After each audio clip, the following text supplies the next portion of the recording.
Wait. I just realized something that I did not adjust. Dang it. There's too many things going on, people. There is too many things going on, and you get them all done, and I didn't. So, hang on a second here. Oh wait, no, I can't do that. I can't do the I totally forget to update my master study intro. Oh man, bummer. Well, good thing I caught it before this all started, or else that would have been even more confusing. So, welcome to my channel. Hello everybody. Happy Friday. My name is Rocky Ballesteros, and I am here to start the next master study of this journey.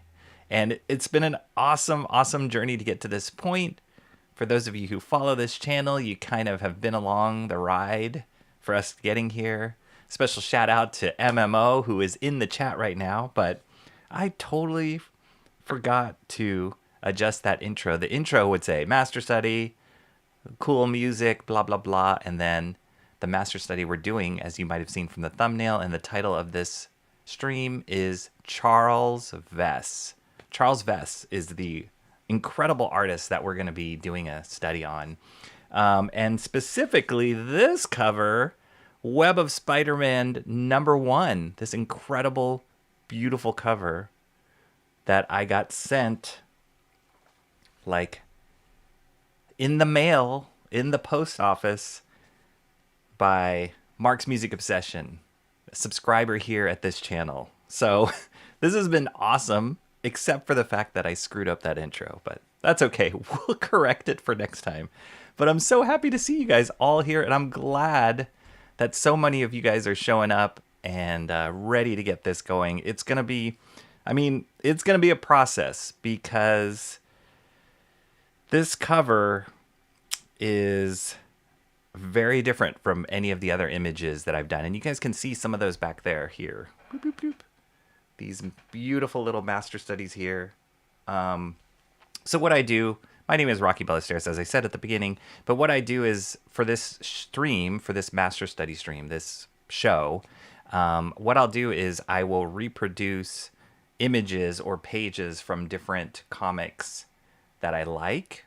And the purpose is to really learn and understand from the masters. So you guys, I feel like it's like one of those things you recite at the beginning of class every day. And actually, John, I don't know if John's in the chat, but John has always told me, like, I should actually come up with an intro that explains all this so I don't have to do it myself every time. But anyway, I've done 8 master studies so far. Mike Zeck, Michael Golden, Will Eisner, Mobius, Frank Miller, Jim Steranko, Barry Windsor Smith, and the last one was John Byrne. And those have been amazing. So a lot of those I will start off like from a blank page, pencil sketching, and then after I'm done with the pencils, I'll scan them in and prep them on a Bristol board, and then I will ink them using various inking tools, whether that's brush or crow quill or technical pen. And then at the end of the day, we'll have this like finished page here. So it's like an original page, but it's a copy of the master's page. But they have been so fun, and it's been one of the things I look forward to doing on this channel a lot. And I've gotten a great response from you guys and from other people as well. That's just kind of a cool process. And it's just a way of me as an artist and a, striving comic book artist to learn from what these masters have done before me. And it's one thing to look at their work and be like, oh, that's cool, I like how they do this and this. It's another thing to reproduce it yourself. You really get an appreciation of how hard it is, how difficult it is that they do what they do on the page. And hopefully I walk away like learning some skills that I can apply to my own work too. So throughout this whole process, I'd say about 80% to 90% of it, of the time that I've done master studies, Mark's Music Obsession, who is a faithful subscriber to this channel, supporter of what I'm doing here. He has been telling me, you need to do Web of Spider-Man #1, the cover. Like, just do it. And I've hesitated because, as you guys can see, and you know, for those of you who know this comic, it is a beautiful painted cover by Charles VESS.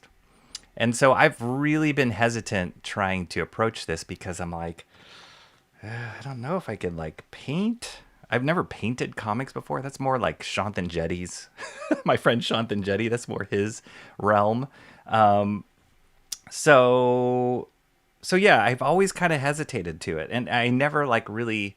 It's not like Charles VESS is a style that I'm like, oh yeah, I can do Charles VESS. You know, like I was just like, oh my gosh, like he's an incredible fantasy sci-fi illustrator. He's in the vein of like Arthur Rackham. I don't know if you guys know that illustrator. And I was actually looking for a book that I used to own that Charles VESS illustrated. It was a spin-off of the Bone series, Bone by Jeff Smith. He did a graphic novel called Rose, which was about the female character in that series, and he illustrated it in his beautiful Charles VESS style. And I used to own it, but I was looking right before this stream. One of the things I was doing before this stream was trying to see if I could find that book, but I think that it got lost in one of the various floods that I've dealt with in my life. So I couldn't locate it. I went through my back boxes and stuff. So, and I can actually even show you guys. Let me see if I can do this right. I can even show you guys.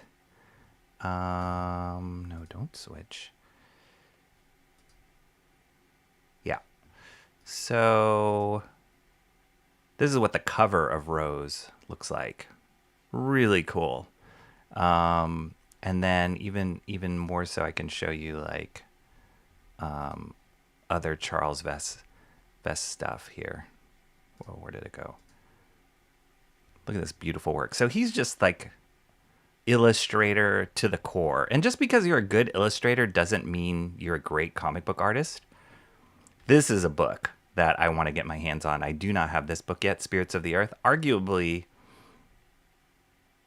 one of the best things that Charles VESS has worked on in comics. He did this Web of Spider-Man #1 cover, but he did the interiors of this book. Beautiful, beautiful stuff. I don't know if you've seen this, Mark's Music Obsession. If you like that cover, you will love this book. And here's another rendition of Spider-Man. So you can see like he has this very wispy fantasy illustrator, watercolory kind of style. And many of you guys might be wondering, what are you looking at right now? Well, funny you should ask, friends. This is my Discord channel. It's called The Groomsman Ground. And I would love for you guys to join. So I actually, in honor of starting this Web of Spider-Man cover, I started posting in a section I call Comic Artist Reference, where I just post like images of from a comic artist that I like, and I want it to be kind of become this like a library of reference for different comic artists. But look at this. I mean, come on, like that girl there is amazing. I think this is from a book he worked on called Stardust, if I'm not mistaken. But look at these figures back here. Look how subtle they are. Incredible. Ooh, like there ain't no way I could do that. I'm sorry. But anyway, yeah, this is my Discord channel. I would love for you guys to join. Somebody help me out one of the mods in the chat. Please drop a link, an invite link, if you are part of Discord, to the Discord, the invite to the Discord channel. I would love for you guys to help and join and be part of that community that we built. And it's relatively new. I started it maybe like 3 or 4 weeks ago. So that's Discord. And then just to mention also, please like and subscribe to this channel. If you want to be a channel member here for $1.99 a month, you can have like badges. A bunch of you guys who are already in here are channel members. It's awesome. We have weird badges and badges that are based off of these master studies that I've done, as well as fun custom emojis. You guys can drop that in the chat as well, just to show off It's just a fun part of the YouTube community. And then finally, again, this kind of ties to the master study thing. I have another site called Fourth Wall.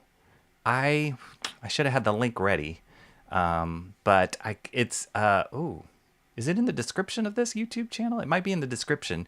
Check it out. I have a page on Fourth Wall. It's similar to Patreon, where you can support me monthly. Has to do more with, like, if you want to support my artwork. That's probably where I will be selling more stuff as I get this rolling. So selling originals potentially, or like commissions, or even like blind covers on comics stuff. That's one thing I'm trying to get into more. But that's more because Fourth Wall, you can build like a store, and you can't really do that on YouTube. So I just like the way Fourth Wall works. I set up a membership tier there. You can join, and connected to the master studies, all these master studies that I do, for both Fourth Wall members, what I'm doing is making high-res scans of all these, not just the pencils, but the inks, available for Fourth Wall members. So you can download those, look at them, like zoom in really close and see all my imperfections.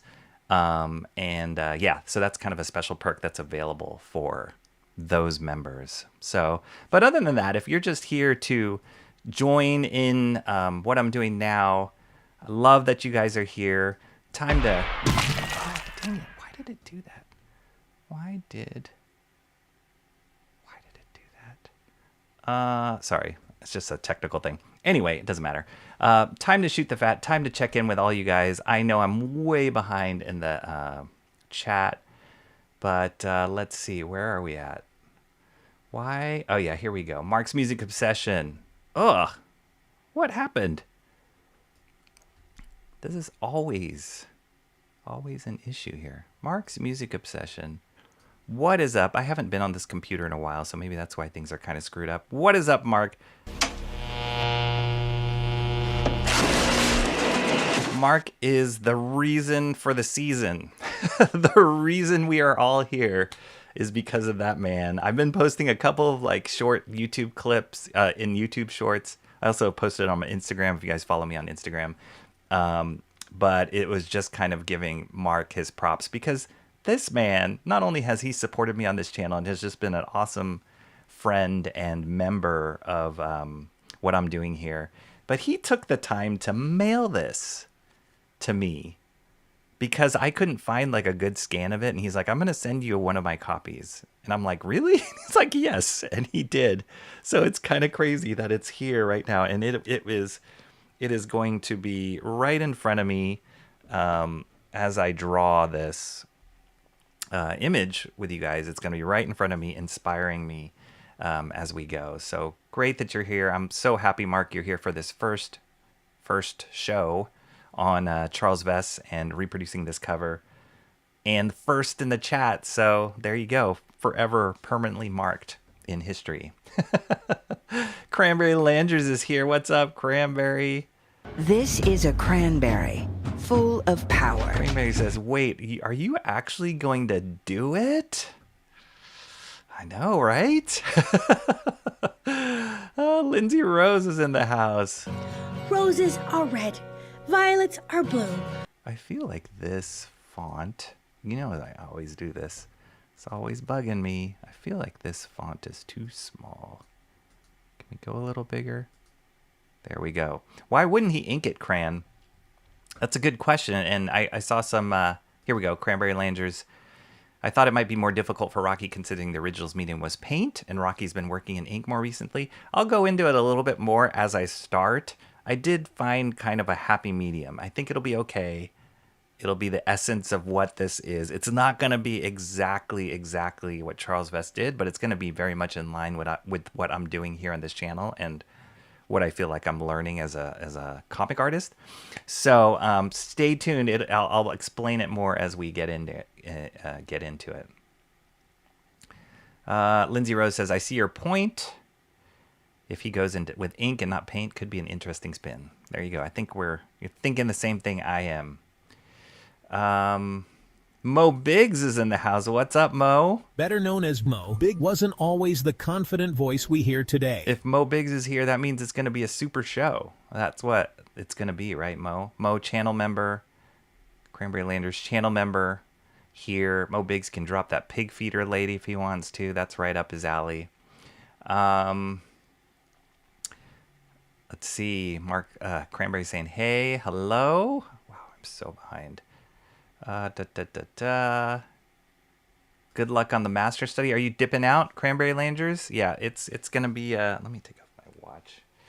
It's gonna be choice. It's gonna be interesting, but I think it's gonna be really good. Especially yesterday, I spent part of the day at the Kinko's, like because they have bigger scanners, bigger printers there, and trying to figure this out, how this work. I was scouring the web, looking at the original comic scans and all that business. So I think I got to a good place.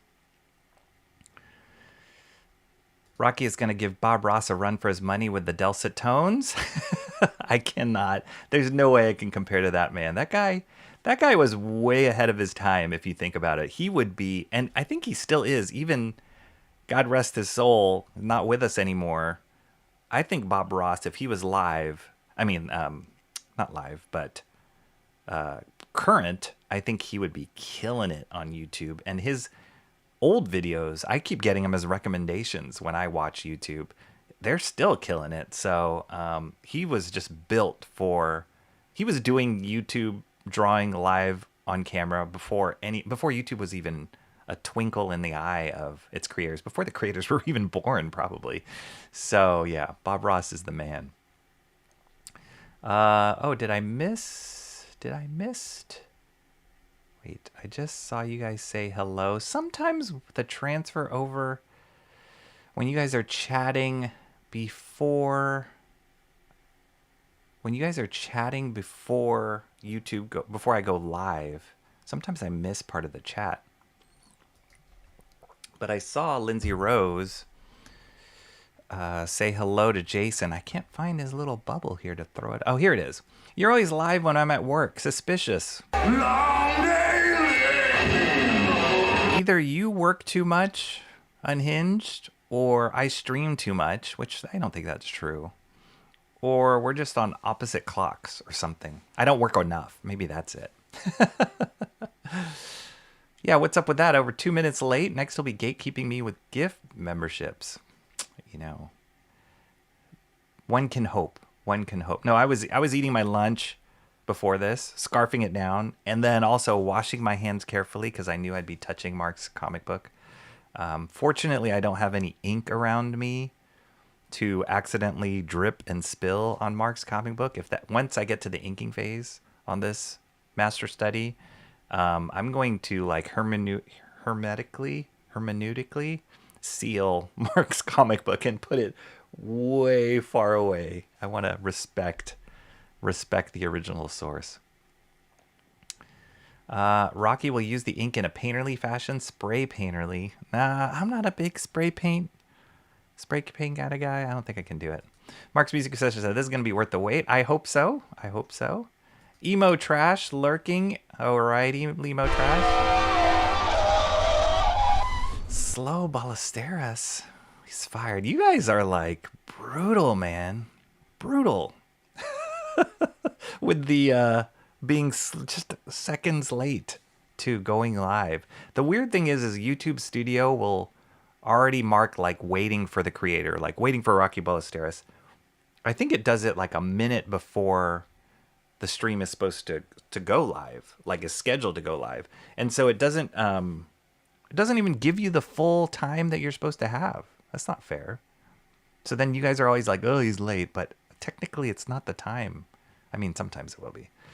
Sloppy Rocky probably already Jackson Pollock the page and had to run out for new paper. Yeah, possibly. The infamous counter. Finally, signs of life. Nice. I'm gonna get a whole bunch of nothing, whole bunch of free. I'm gonna guess he was busy polishing off another sheet of summer salad by himself. Yeah, I wish it was summer salad. No, it was leftover pizza and Brussels sprouts, actually. Brussels sprouts. Here's all the... Sorry, it doesn't show up on Ecamm, but here's all the wonderful emojis. You guys can see that in the YouTube. That's right, pencils, then inks. That's where we're going. Or paint, possibly. Nice new intro. Total boomered it. I totally boomered it. Yes, yes, I made it. See, this is why that boomer emoji was worth it. It's worth the channel membership just so you can shame me in my own chat. And oh, by the way, one of the things I put in Discord, for those of you who are supposedly active on Discord, I put a drop me suggestions for another emoji because I can add another emoji based on the number of members I have. They said, oh, you can add a new emoji. So let me know what you think it should be. I have one more space open right now. Perfect intro. This is solid entertainment. Rocky was in a rush to complete his checklist. Grab paper, hazardly loosen lid on ink. Feed favorite cat, not yet. Give polite nod to other cat. Everybody's loving the cover. It's a great one. It is a great one. Yes. What's up, Timmy Mello? And the Guardians are headed to October. Timmy Mello is happier than I am because of the stinking MLB standings right now. Unfortunately, my San Francisco Giants are out. They made a run for it. People thought they were gonna eke their way into the wild card spot, but they kind of lost steam at the end. It was really disappointing how they lost those games because they were hot, man, right before. But it's okay. I mean, it's not okay, but it's all right. American Discord is here. What is up, Shelby? Hola, Rocky Ballesteros. Entertain me, but not too hard. Working on a very tedious InDesign doc right now. Ooh. InDesign's a great program, for sure. It's a layout program, an Adobe layout program, but yeah, doesn't sound like fun. Maybe it's fun to you. Doesn't sound like fun. I'd rather work in Photoshop or on paper, actually, which is what I'm doing now. So, surprise, surprise. Great to see you, Shelby. I want to throw up Union Jack. Wait, I want to throw up Union Jack. Why? Why Union Jack? You can put your own spin on it, Rocky. Yes. Arthur Rackham is one of my favorite illustrators. K-pop junkie. He's got a beautiful... I mean, Charles Vess was highly influenced by Rackham's work. And, yeah, incredible. I remember having... What was it? I can't remember. It was some fairy tale that was illustrated by Rackham. I don't have it anymore, but I remember growing up with it. And then when I saw Charles Vess work for the first time, I was like, wait, is Arthur Rackham a comic book artist? Because there's so many similarities there, but yeah, he's amazing.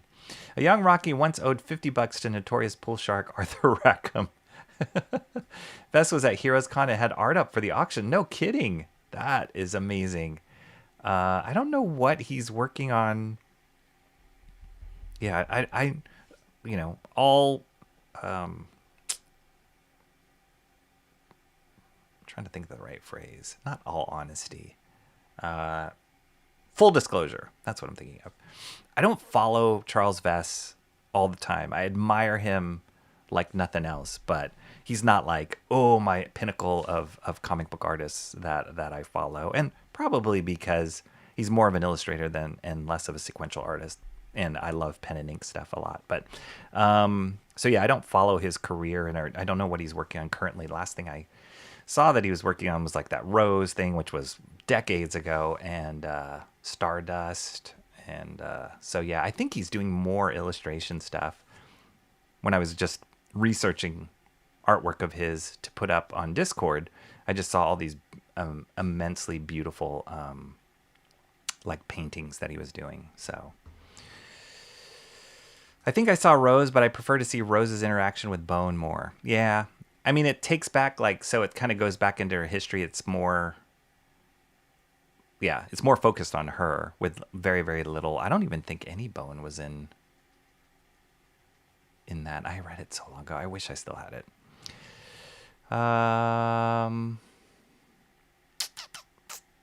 Here we go. Stardust. Yes. I'm going to have to learn a lot in that section. Yes. Do it.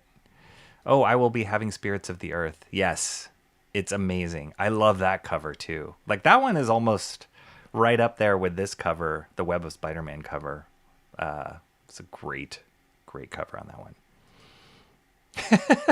I'm trying. There we go. Here's the link. Thank you, Cranberry Langers.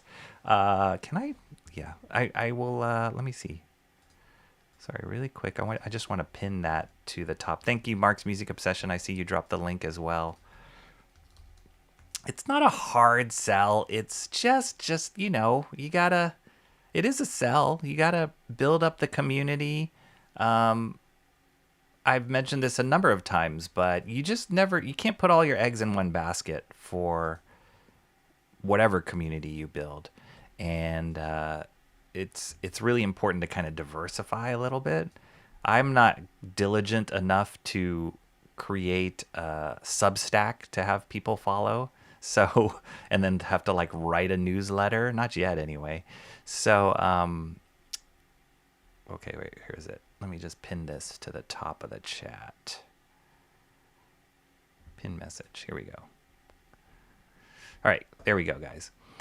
So yeah, I don't want to like, for whatever reason, and we know we've talked about, like I think last stream somebody had mentioned how Michael Bancroft's Twitter got pulled. And it's like, it's really frightening. You spend all this time trying to build a community, connect with your audience, and then in a blink of an eye, it's gone. So I do want to spread out a little bit.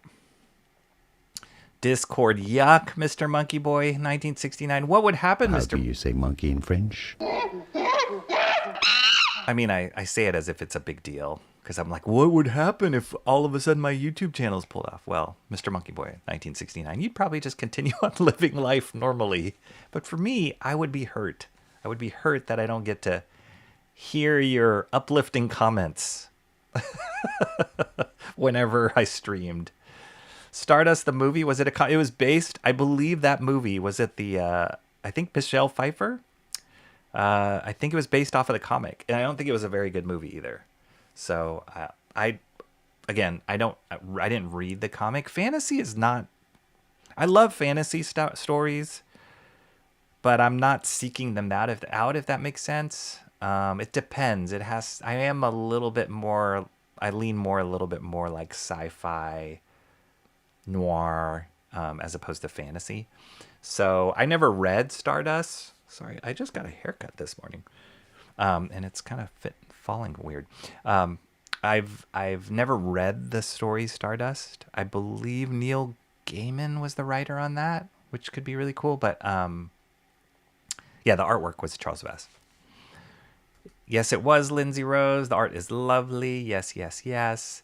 Thinking on the frames makes a lot of sense. Mm-hmm. Yes, Gaiman wrote it. Thank you, K-pop. You're ahead of me. That's right. That's right. Yes. And so it's got to be good. It's got to be good. Solid writer, kind of dark worldview. Yeah. A happy medium. Why does the name Neil Gaiman ring a bell? Emo trash. Come on now. Maybe because of your generation, your age, you probably only have a negative connotation of Neil Gaiman. He was in any kind of comics news, a lot of bad stuff came out. Accusations came out about how he treated people, how he potentially groomed some fans. Not good. But Neil Gaiman, he's a fantastic writer. Sandman is a big thing that he wrote, but he's also written a bunch of other stuff. But he was huge on Sandman, which is like a lot. I don't own any Sandman, but yeah. But I've read a lot of them. And Death, he personified Death as this like goth teenage girl. It was great. And then obviously they made the Netflix series. That's all based on Neil Gaiman's work. He wrote tons of comics and children's and young adult books. That's right. He did, what was that book he wrote? Ah, dang. Gosh, my memory goes from like 90% in normal day life, and then when I hit go live and stream, it goes to like 20%. He wrote a book with Dave McKean. Somebody's going to know the title of it. but it's like one of those classic dark children's books. I apparently still have a book of his from last semester. There you go. Coraline, yes. Yes, I think that was, I believe that was Neil Gaiman. Was it? I think it was. No, I think it was. I have a thick novel about Norse mythology. Who's the author on that one, Emo Trash? Is it D.L. Lairs? I love them. He grew up with a name pronounced Neil Gaiman. Unfortunately, suffering is good for your art. Most famously for Spawn 9 and... Oh, yes! He had that whole controversy with that whole battle. Like, he created Angela, and then there was the whole copyright issue between him. Things got sour between him and Todd McFarlane. Sandman. Yep. Still get Bob Ross stream. Me too. Bob Ross streams are ultra hype. The chat will do a percentage guess on what will be in the painting. Nice. I've actually never joined the chat during a Bob Ross stream. I should do that. That sounds awesome. I'm guessing most of the guesses are like happy trees. Maybe you're probably gonna win.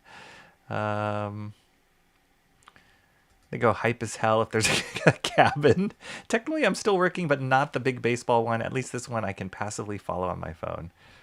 It's probably good that way, Timmy Miller. You can be in the confines of your own house, the safety of your own house, or wherever you are, and not have to worry about like your emotions spilling out. That's always... I know people who watch sports. A lot of friends of mine who are diehard sports fans. They like to watch alone because they fear how inappropriate they might get if their team loses. Hermetically nice. Okay, I just watched the first episode of Alien Earth. Any of you guys watching that? I watched that last night. A lot of people were telling me it would be a show I liked, and maybe that's why I'm thinking of Hermetically Sealed in my brain. And that was a rough first episode. Rough in a sense. I mean, what can you expect? You're watching an alien thing. But yeah, there were some moments in that I was like, it's cool. It looks really cool though. So yeah, I'll keep watching that. Are we brutal or do we just have standards? I would say you're brutal. Hermeneutics is like a study of words. Yes, I think you're right. Generally biblical interpretation, so not hermeneutically sealed. Right. That's right. That's right. You guys are all right. Correct. Hermeneutics. Not hermeneutically sealed. Hermetically sealed. Hermetically sealed. Hermeneutics can be great. Oh, yeah, yes. Feels like MLB is brutal. It is, but it's so fun too. Probably clinch tonight on a day I'm not scheduled to work there. Nice. I guess it's fun to be there too in person. I don't think I could handle it. I would be too tense. I always get that way. Even when I'm watching at home, I get too tense. So in person would be a lot. The British have a cool flag. They do. The Union Jack. That's right. There's a great comic character named Union Jack. If you didn't know that, Lindsay Rose. And his costume is the Union Jack flag. It's pretty awesome. Jeffrey Beats. Good day, legends. Saturday morning here. I can watch in today. 10% bogan, 50% bogan, 100% bogan. Awesome. No kids games for you to attend, Jeffrey Beats. Different background today. Have you not seen this background before, Jeffrey Beats? You kidding me? Has it been that long since I did a master study? It has been a while.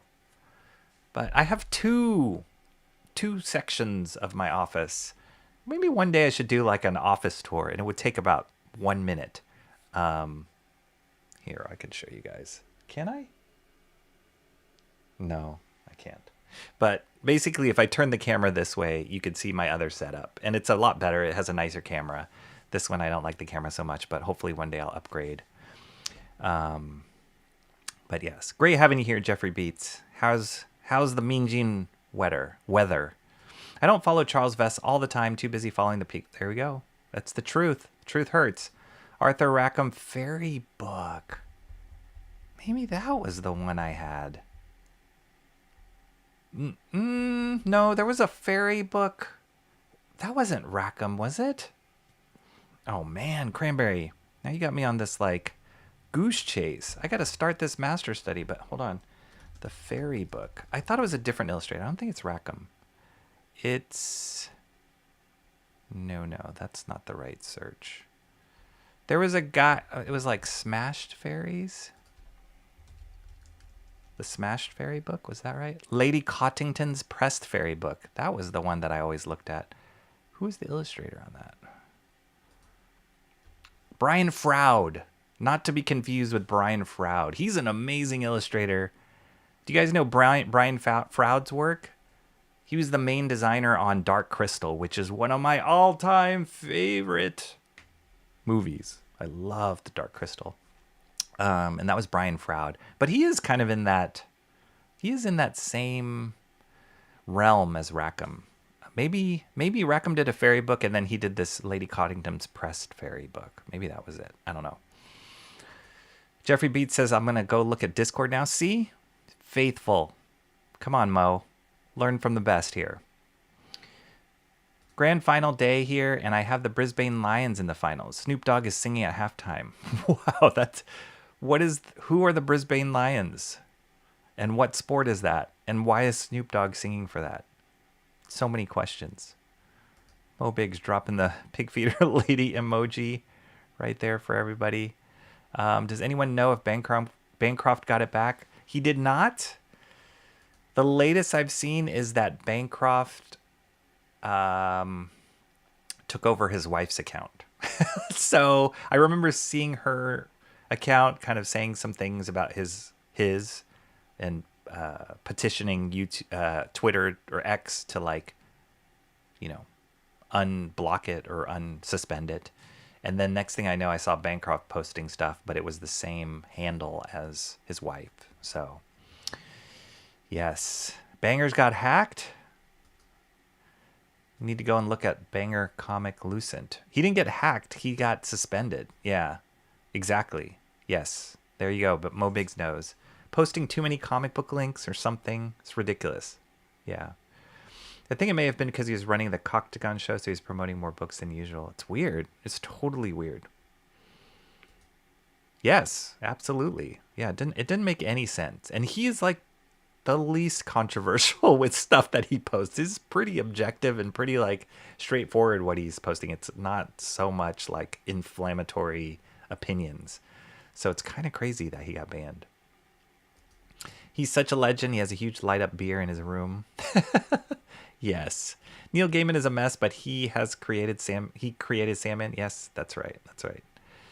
Just bought this. Uh-oh. What is this? Mark's music obsession. How do I get this? Can I copy text? What is this, Mark? Don't you want me to get to the master study? Too much excitement. Let's see. What is this image? Mark loves to post these images. Ah! He did it. He did it.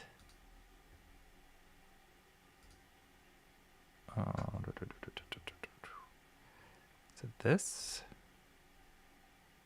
And this?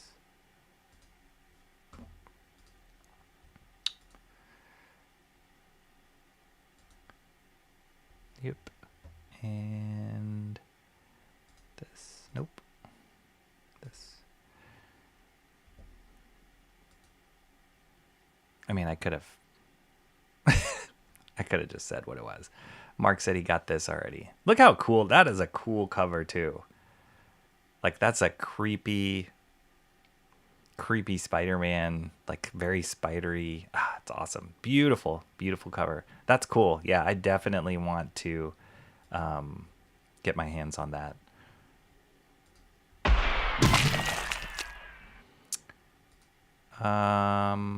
Okay. Rocky, I have zero opinion about Neil Gaiman. All I have is a book of his on Norse mythology and vague statements from a very left-leaning former professor. Oh, okay. I see. So his opinion wasn't even taken seriously. 30. Yeah, what are we? Are we like 60? Are we 60 minutes behind? No, stop. I'm not in preview mode. 40 minutes behind. Gaming with Norse mythology. They even did 2 mini comic series for them. No kidding. Wow, K-pop, man. K-pop's an encyclopedia. Cabin Fence Tree Mountain. Todd McFarlane is still laughing at Neil's downfall.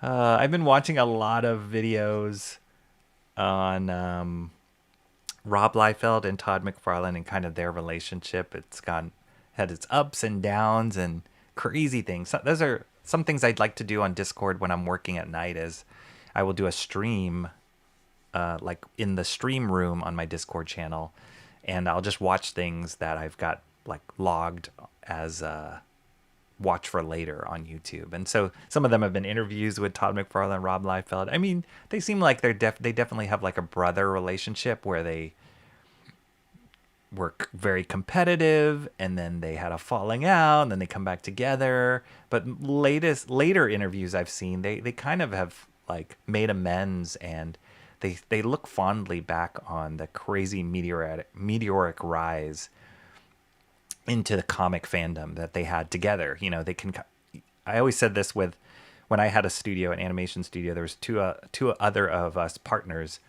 and nobody else understood what we were going through. Not even our wives, not even our closest, friends. Nobody understood like the burden or the, just the craziness that we dealt with on a day-to-day basis, except the other two people that were going through the same thing as us. So I see that like with Todd and Rob, like, you can't even explain it to anybody, what happened with their careers and how they changed the comic industry. And so I think they have that like deep-seated brotherhood with each other. So it's kind of nice to see. Sir Lister of Smeg. He co-wrote Good Omens with Terry Pratchett. How are you doing, Sir Lister of Smeg? Happy to see you here. Thank you. Yes, I believe... that's great. Great info. I did not know that he co-wrote Good Omens with Terry Pratchett. That's awesome. I never watched that. 99% chance of happy trees, 99% chance of happy clouds, 0% chance of mistakes. Only happy accidents. I think it's a win-win. K-pop junkie confirmed. Yes, Good Omens. Love me some Terry Pratchett. Awesome. Hello to Sir Lester of Smeg. Awesome having you here. Alien Earth is great. No spoilers for people that haven't seen it. I've only seen the first episode. So, yeah, no spoilers there. There's aliens in it. There's synthetics in it. It's kind of cool at the beginning. They break down the difference between cyborgs, synthetics, and what's the third category? Something. But they're all kind of competing for dominance in humanity. So it's cool. It's a cool setup. It seems pretty awesome. And I like the casting a lot. So far, I like the casting. Who are you studying today? Mighty Geek Studios. How are you doing, my friend? Here I come to save the day. Today we are studying Charles VESS. This is it. This is the one. I'm going to get to it in probably about once I catch up here. This is what we're getting to. We're going to do our own little spin on it. It's not going to be exactly like Charles VESS did, because I don't think I could do that, but it's going to be close. Hermeneutics sound like a high-tech vasectomy.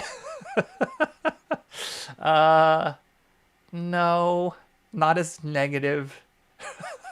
Hermeneutics they're more to like, for apologists, they give you like, solid historical facts to like back up your faith and to like study the word. Yeah, a little bit different than than just snipping tubes. This is great. You don't normally see this. Hi, Mighty Smeg. Love it. The gaming book that is in my position has been posted in Discord. Awesome. Thank you. See, that's all the fun stuff we can do in Discord. Come on in, everybody. The link is posted, pinned at the top of the YouTube chat.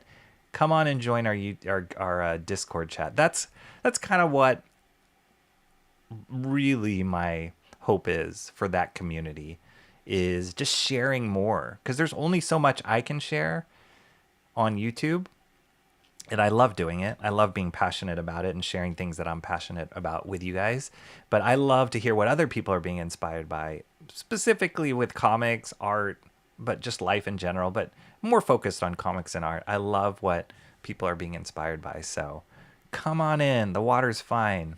Didn't even read the whole thing because Professor barely touched at it at the end of the semester. But I bet they made you buy the whole book, right? Shameless. Union Jack and Captain Britain have better outfits than Captain America's. I don't know. That's debatable, Cranberry. That's debatable. I do like both of those guys, Union Jack and Captain Britain's outfit. But Captain America is iconic. Like, I could not... It's hard for me to speak against that outfit. Brian Froud did. And then his son does the same thing, too. His son did. I don't know if any of you guys saw the Netflix series where they did Dark Crystal. They kind of continued on with the Dark Crystal stories and did a series on it, and it was great. I was really skeptical about it, but I thought it was awesome. And Brian Froud's son worked on that series too. Brian Froud's son was also in, as a baby, he was in Labyrinth, the movie Labyrinth. That was Brian Froud did a lot of concept work with that because it was with the Henson Company, and his son was in that movie too as a kid.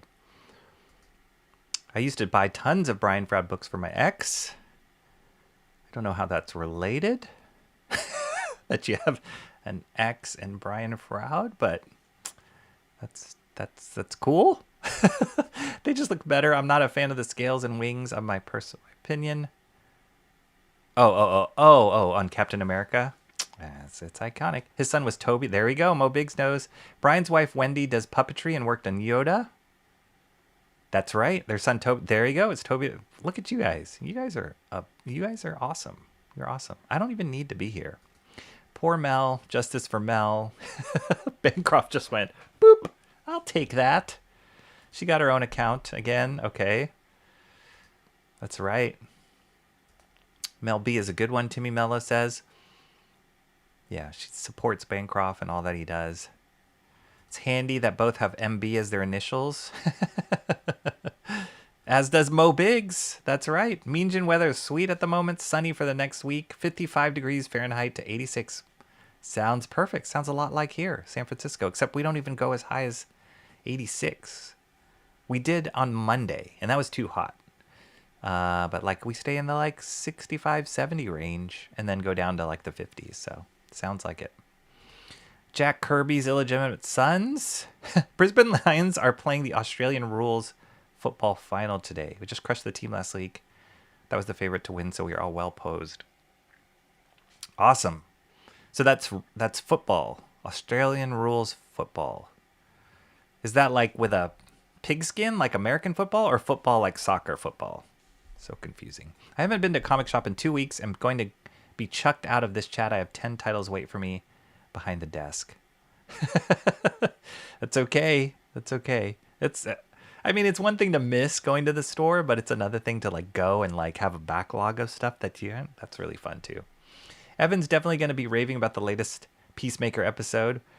Oh yes, Evan Edition. That's another show that sometimes I pop in on. I'm trying to do it like every other week with Evan. And he has a YouTube show called The Evan Edition, and if you like pop culture news, he's kind of, he loves like talking about all the like latest news coming out of movies, TV, pop culture, etc. And he keeps texting me. He's like, "Did you watch the latest episode of whatever Peacemaker?" And I'm actually behind on Peacemaker. I think I'm a couple episodes behind. I was too busy watching Superman again. Yes, I saw the Netflix Dark Crystal series. Captain America is iconic, but I'm talking about aesthetically. Yeah, so am I.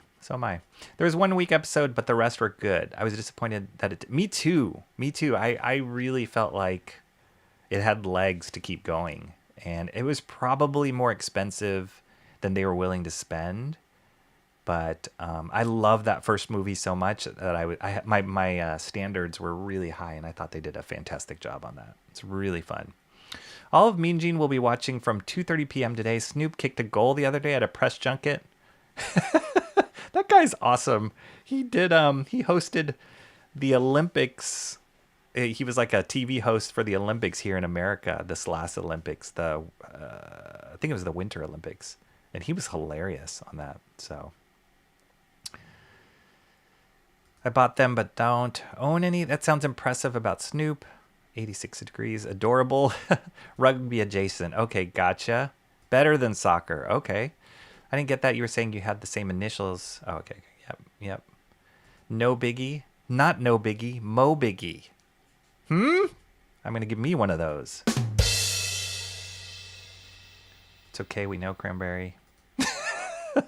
Well, you also like Shadowcat's puffy shoulders outfit, so you know. I do?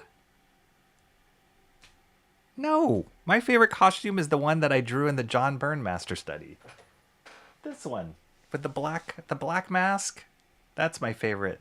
I mean, I do like the puffy. I mean, I'm not a huge fan of the puffy. That's not my favorite Shadowcat outfit, but Australian rules football has an oval shaped football. I think it's a little bit bigger than gridiron. Oh, okay. Gotcha.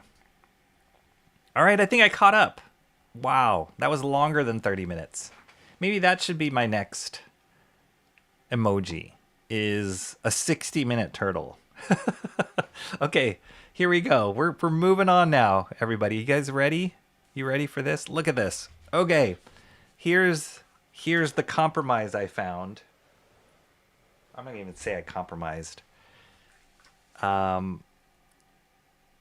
I found, now I don't know if Charles VESS did this himself, but it still had a signature on it. But I found a image that was line work predominant. And then there was some shading here done here, but it was like more line work than the painted version. And it's possible that he did this line work and then painted over it because they match exactly. That's possible. That was something I was thinking, maybe I can do it. But what I'm leaning towards, because if I was going to paint it, I don't think the Bristol that I have at least would hold up to watercolor. I think it would like buckle. It would get really messy if I would try to do corrections. Like you'd really need to do it. I think you would have to do it on some strong, heavier stock watercolor paper.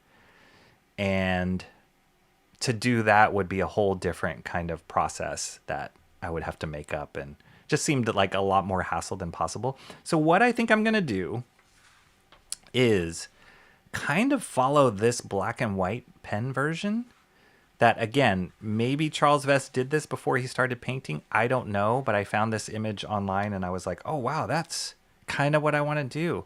So I'm going to follow this image and try and do a master study on this image. And then what I think I would do with one of the techniques that I picked up doing the Frank Miller page is I think I'm going to try and do some of this subtle toning using screen tone.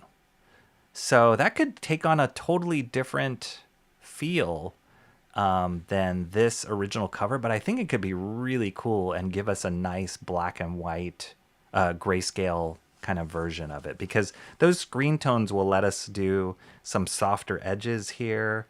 I can play around with like some scratching technique to get the softer edges. I've seen people do it in when they do different like manga art where they'll like scratch out some of the screen tones.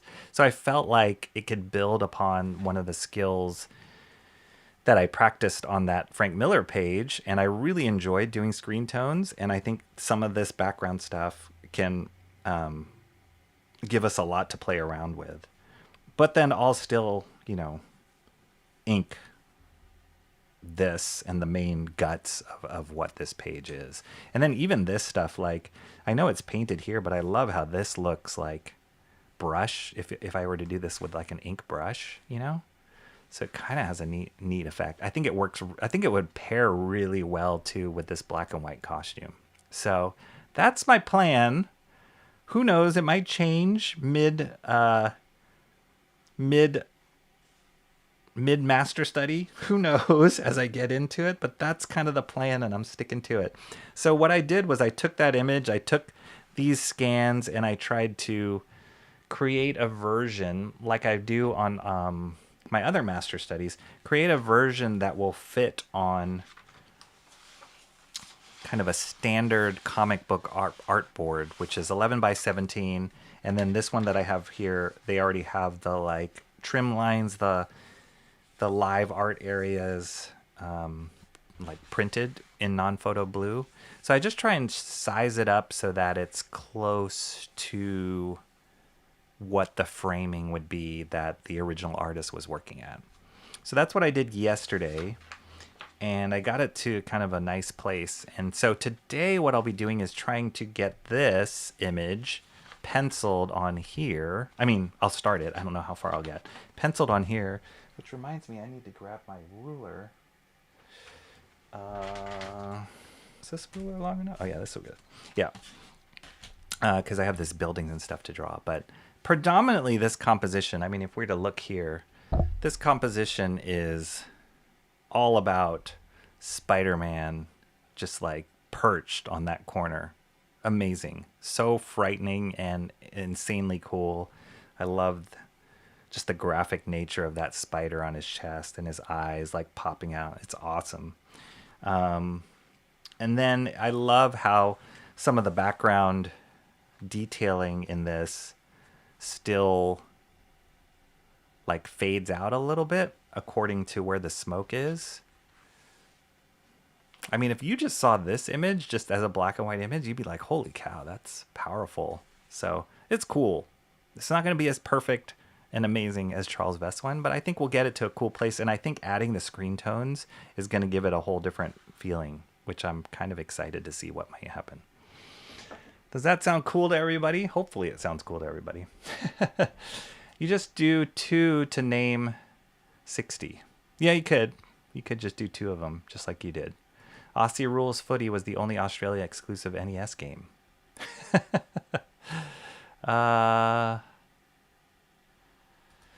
Anything above 60 minutes, just make it a statue. Charles VESS art is great. I love this. Yes. Yes. Yeah, it's great. We have Mark's Music Obsession to applaud/blame for all this. All right, so let's get started. Man, I haven't done penciling in a long time. So this will, as you guys remember, the John Byrne Master Studies I've done in the past, which you can go back and watch those playlists if you want. I have playlists to all the different Master Studies I've done. That one I didn't even do pencils on because I started from John Byrne's pencils. They were already there, and then just inked over them.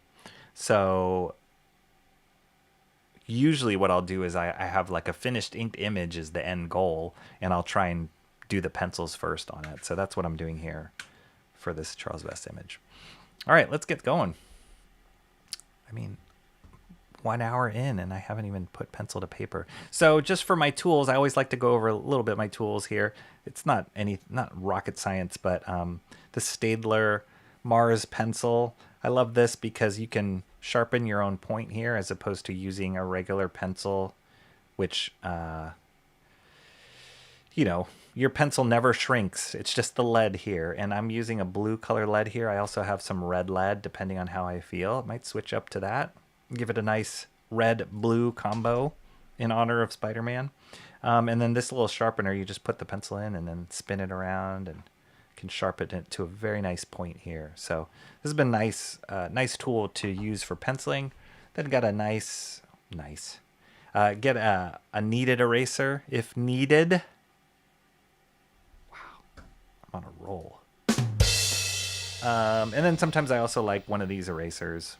Pretty simple, just if I'm erasing like smaller stuff. So yeah, not complex with the tools here. And I've found with placement, sometimes I like to eyeball stuff, but like since this is just one big image as opposed to a bunch of different panels on a sequential page, I kind of like to do it with this technique of flipping between the 2 pages just so I can get the proportion and the scale proper on it. So you'll see what I'm doing in a second here. If for those of you who are new and haven't seen me do this before, I kind of like to flip back and forth between the actual existing image and what I'm drawing just to make sure I'm getting it roughly placed in the right way. Otherwise, if I like eyeball it and then something's totally off, then everything is going to be really janky. So that's what I'm going to do. Let me throw on some tunes here. Our favorite YouTube tunes. And then we'll get going. Let me know if the music sounds okay.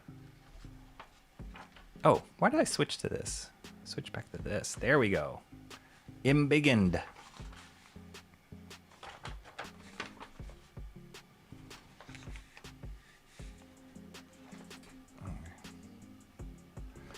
My gosh, I have not penciled in a while and I can already feel it. I'm like, yeah.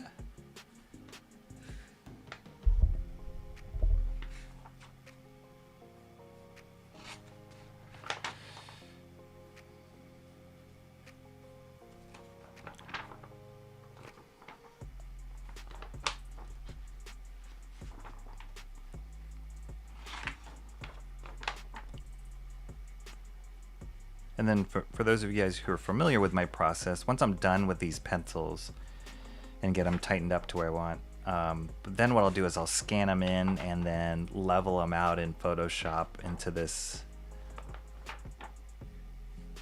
like a lighter blue color that I can print out on Bristol, and then I'll ink over that as opposed to inking over the pencils.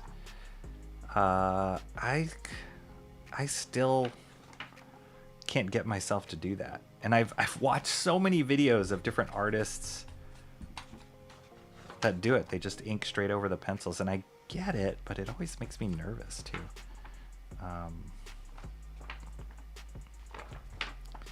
So yeah, I like to keep the pencils. What's nice is like after I'm done with the master study, then I have both an original pencils page and a ink page, so that's kind of nice. But I always feel like it's so permanent. Like once you screw up, if you screw up inking on top of that pencil page, that's it, you're done. I don't have enough courage in my heart, or I don't have enough like faith in myself not to screw up. Although I did we did fix the whoa, that's the same music I use for, it shouldn't be here. Take that out of the, that's the same music I use for my Kiwi video. You guys know that one. That last master study, one of my favorite parts to that one was spilling the ink all over it and then trying to figure out how to correct it.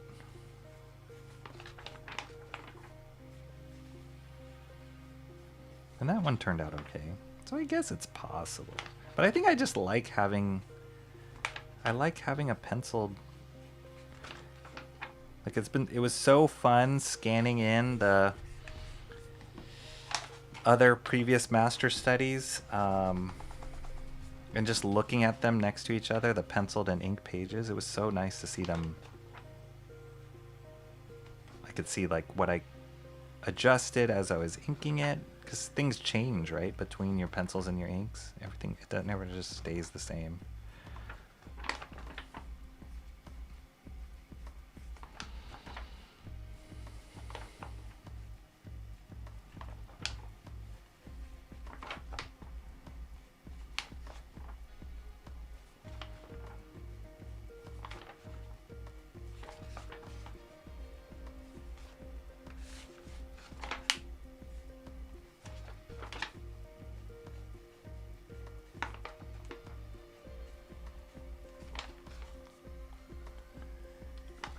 I'll be honest with you guys, I have not drawn traditionally in a long time. It's been a bit. I mean, I've drawn like digitally on other stuff. It's been a little bit, and it feels like I'm like, what am I doing?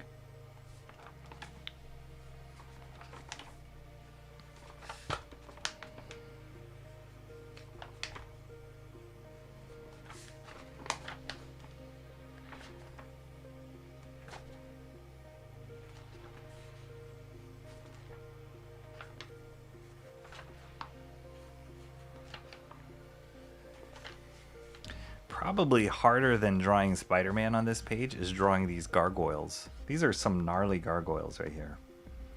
Like, Spider-Man is relatively simple compared to these gargoyles.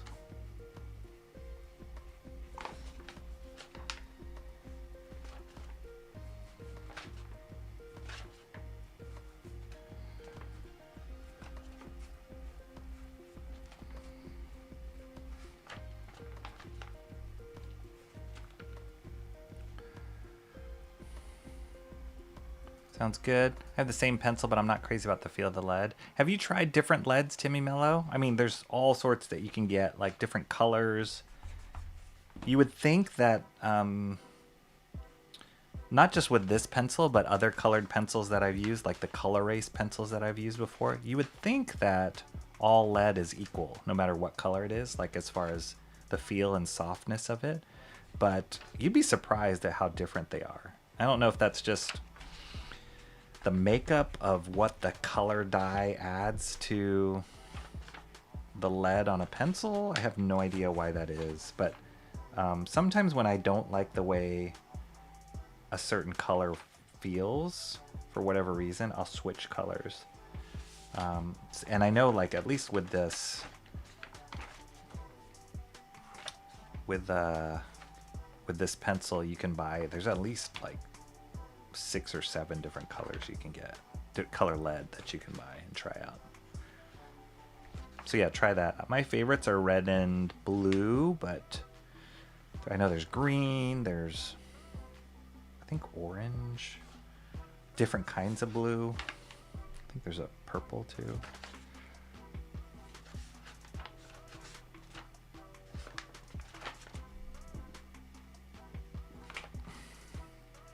I think this spider symbol on this black costume is one of the coolest things that was different from the red and blue costume. What was that? Jeffrey Beats is in Discord right now. I just heard it. Nice. See, you guys? It's awesome. I love that.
Oh yeah, I was saying that this this Spidey symbol was the way that the Spidey symbol like wrapped around his whole body. Like, this was very different than the red and blue costume, and I love it. It's so cool.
Active cross-referencing. That's right. Was interrupted by delivery, but I'm glad I didn't miss much.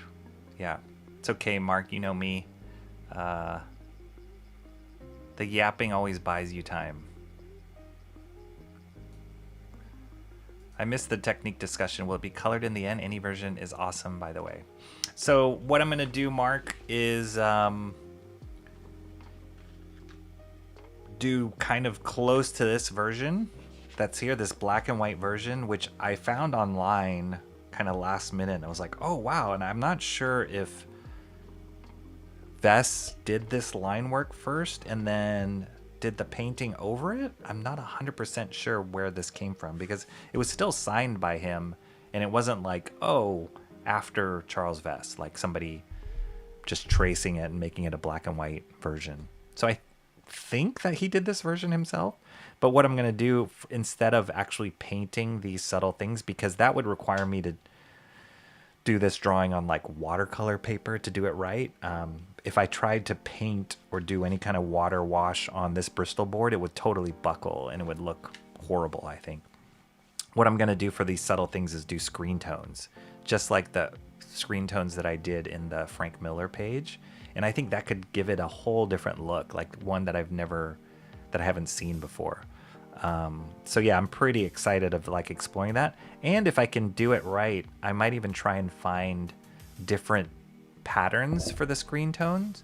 I just have one pattern right now, which is a certain amount of like dots per square inch or something like that. But you can get different patterns, and if you overlap them, they have a different look. So I'm gonna like lean a little bit more on the screen tones to give us the painterly aspect of what Charles VESS did, and then also like really respect the black and white lines here. So that is the technique.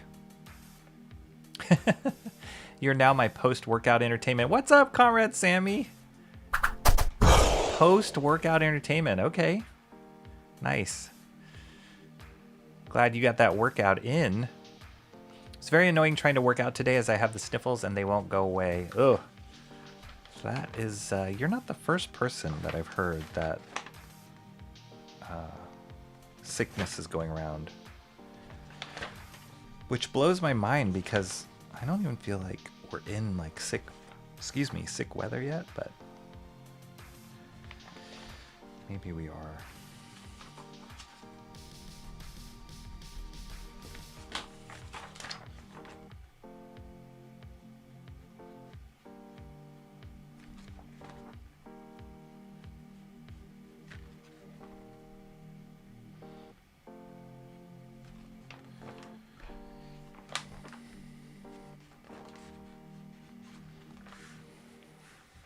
I love his musculature here too. It's like, you know, Spider-Man he's fit. He's got to be not muscly.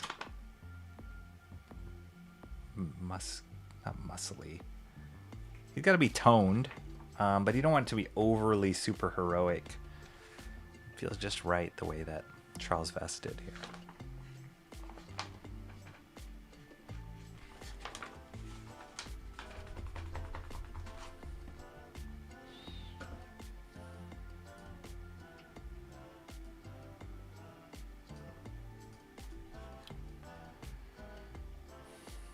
He's less complicated. Yes. I had heard a rumor that the person who designed the black suit, does anybody know who that person was? But I heard, like, I know Mike Zeck drew some of the earlier versions. I don't know if he designed the suit, but I heard that they just didn't want to draw, or maybe that was, no, that's not true. But I heard a rumor that it was because whoever did it didn't want to draw all the webbing that's in the red and blue suit. Like they didn't want to have to deal with that. So they decided to design a suit that was just all solid black, which is kind of funny, but also smart.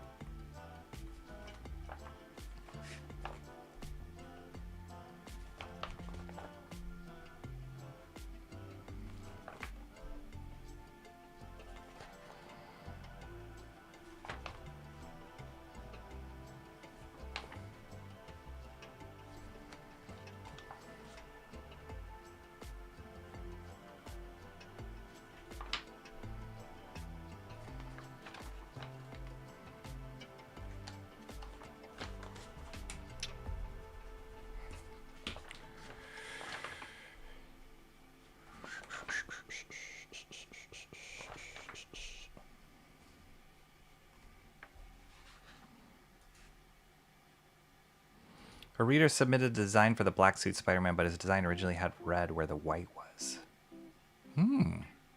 That would be kind of cool. Red and black? Then his eyes were white, maybe? My preference is pretty much 3mm lead, which is really thin, but also for some reason the generic 7mm lead you'd get from Target. I do like the 7mm. It's pretty good. Your girl might be lurking pretty soon here too. I have things to get done. Everybody's lurking. Hashtag lurk life. That's right. No problem. Emo trash. Perhaps if you haven't already, you can send for John to cause the chaos for the stream. What's going on with John? What is up with that guy? No, I know. Yeah, I spoke to him on the side on Discord over the last stream, but I told him that he was missed. So that's okay. I get it.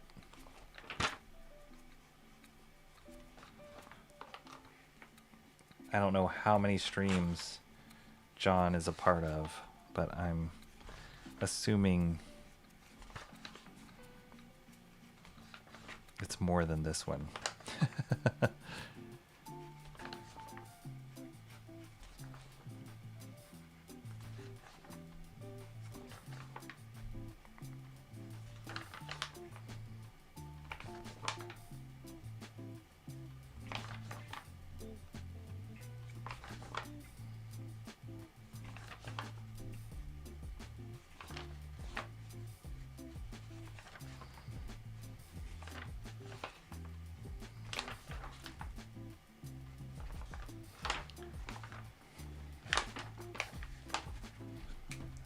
Tricep. Keep trying to give him a bigger tricep than he has.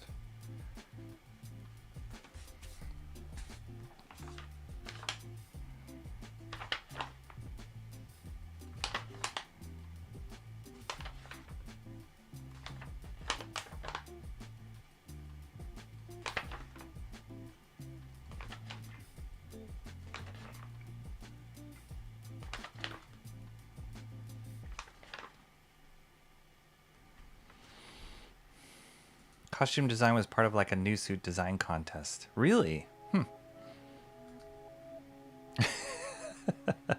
Be nice. For shame, John. Be nice. All right.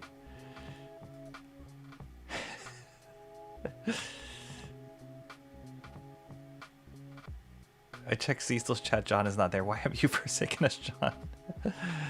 It's mostly just the stuffy nose. My own fault, really, because I slept with my fan on high last night. Oh.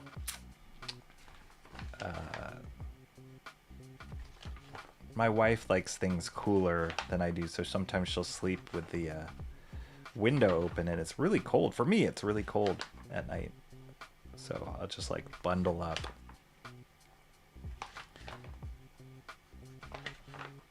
But then, yeah, you never know. You catch a chill.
already coming around.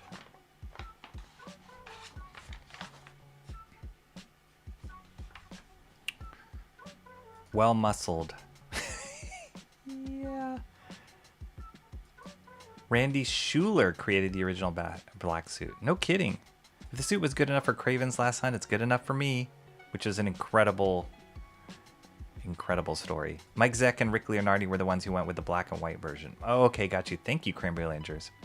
Yeah, I know Zeck drew it, and I know it was like around the first Secret Wars time that he got the symbiote and all that, and Mike Zeck drew that Secret Wars, so but I wasn't sure if he designed it or what. But thanks for that info. I didn't realize it was like a fan submission.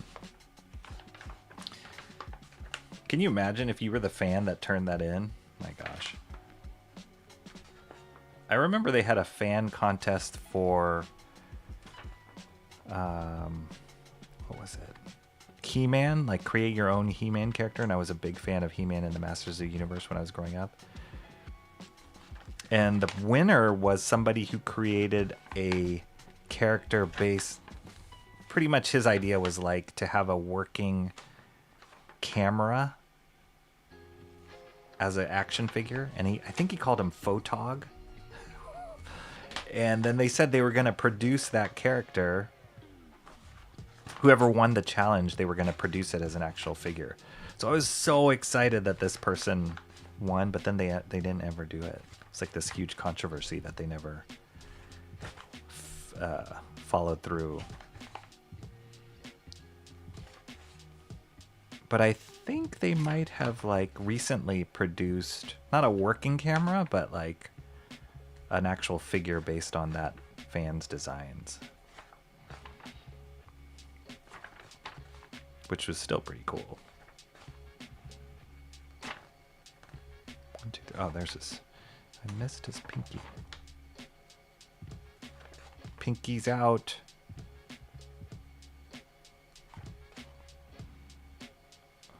My coworkers and I would used to always joke, like, I don't know if you go back and look at like a animation in the like 2D animation in the 90s, 2000s, and when you see character drawings, oftentimes people, where's my hand? Oftentimes people, like if their hand out was like, they'd always like put the pinky like this.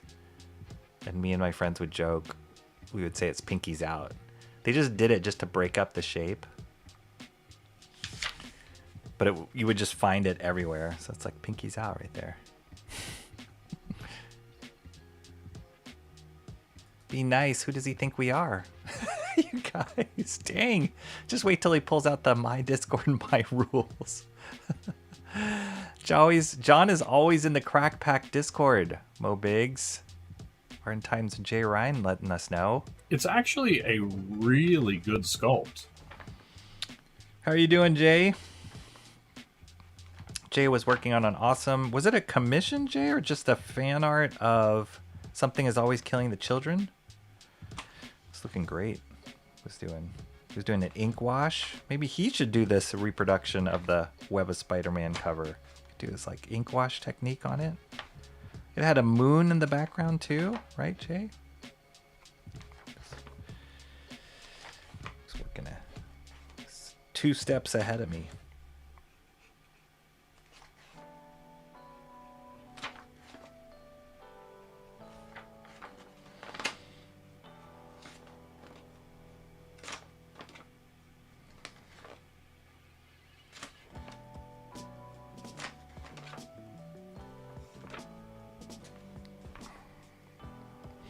The thing I love about this painted version on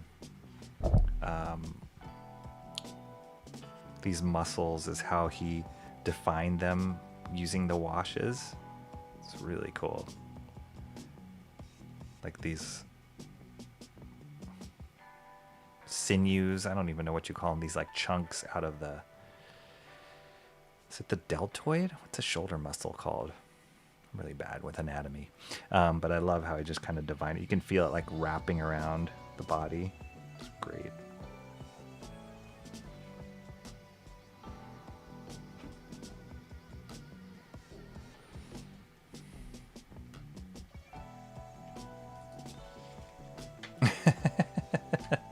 I know. I know. It's pretty active, Mo. You should be in there. Yeah, I get notification posts in the crack pack from John almost daily. Nice. John's crack pack till you die. I would love it getting my ideas submitted. I prefer the black and white version. I get the red, though. Sorry. Yeah.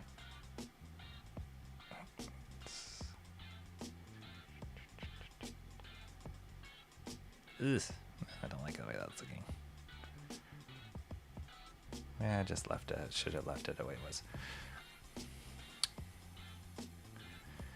I'm always several steps ahead of everyone. They just don't know it yet. Sometimes I tell my wife I feel like it's being I'm married to somebody who came from the future, because she's always 50 steps ahead of me.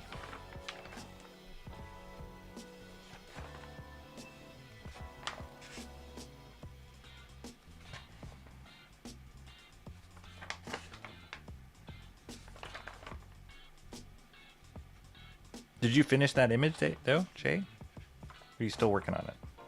It looked pretty cool. At least the last time I watched whatever stream that was you were on. It seems like you were close.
Shoulders are the deltoids. Thank you.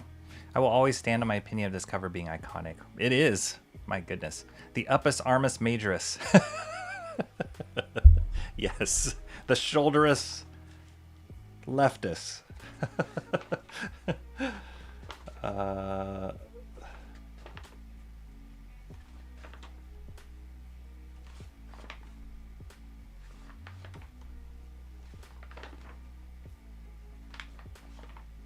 Yeah, I think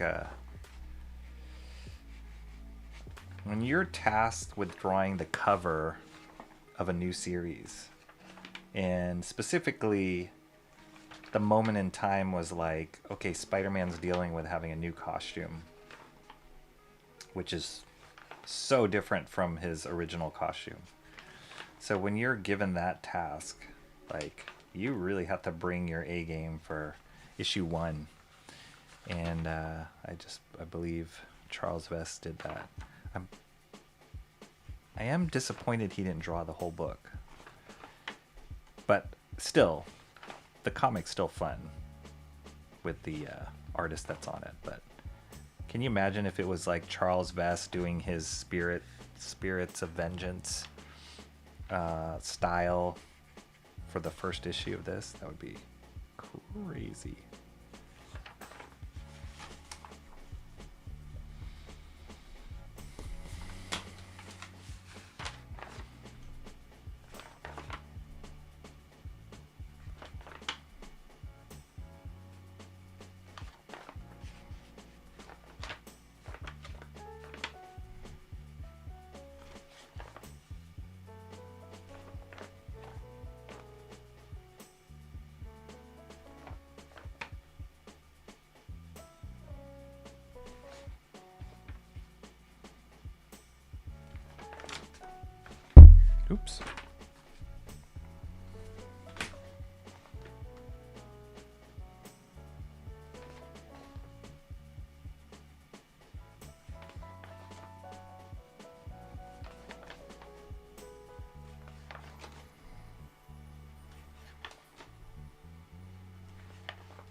Kind of avoiding these gargoyles in the corners, man. They're going to be hard.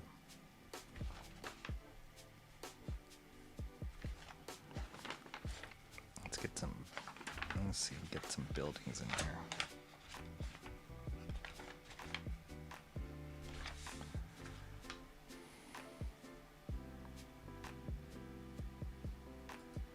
Jay is a giant, so his steps are larger. He gets to tomorrow faster than we do because he takes bigger steps. Extremely cranberry langers. Like supernaturally. So anyways, these cameras and Walkman-sized robots will be fighting trucks and jets. It's going to be awesome. Yeah. Still got a few finishing touches to do, but I got busy with other work, so I'll likely finish tonight. Okay, nice.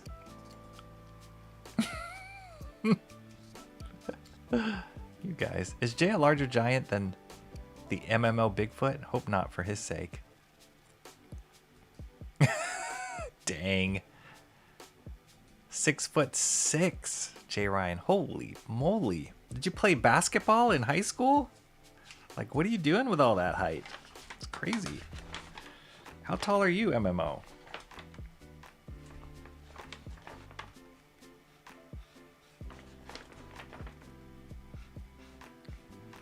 Figure like people like, you know, being tall is usually a quality that people in general want, you know, look up, not look up to, that's a bad joke.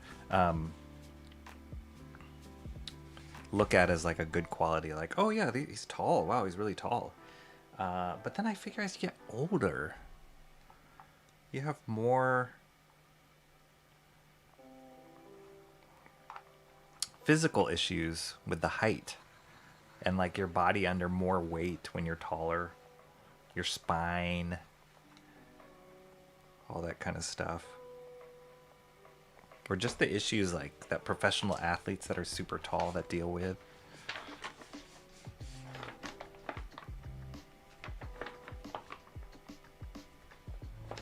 So if you're not using the height for basketball or something like that, what are you using it for? Like you can reach nice high cans of soup that are higher than everybody else?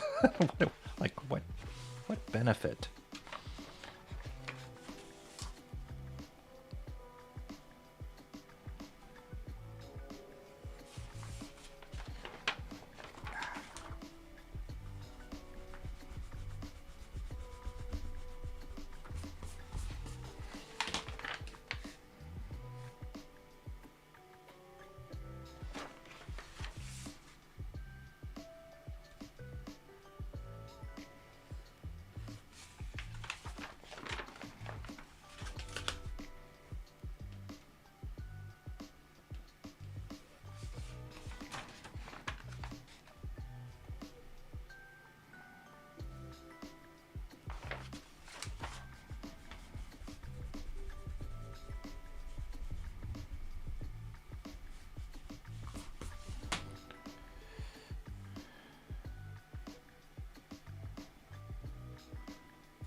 Gosh.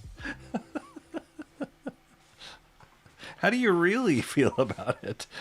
Oh my goodness.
Oh.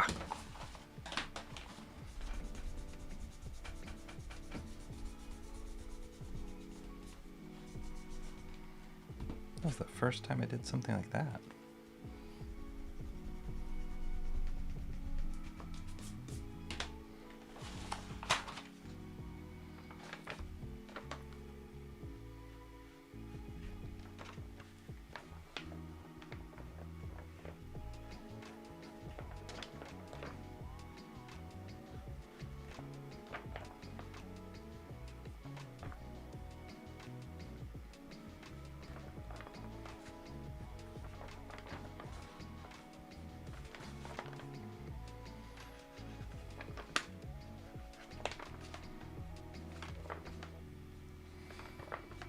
Just trying to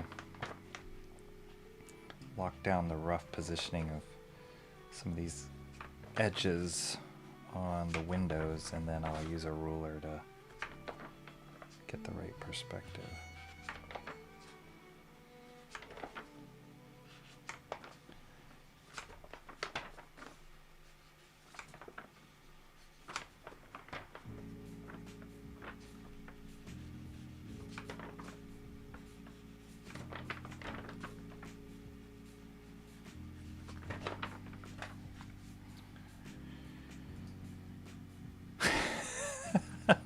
Dang, that Spider-Man figure is really coming in here in that cover sketch remake.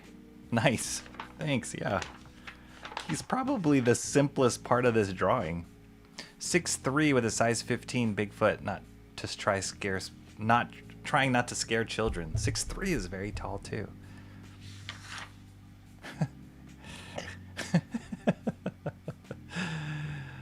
Noah's a half elf at most. I'm like Santa, but the elves only make guns and knives.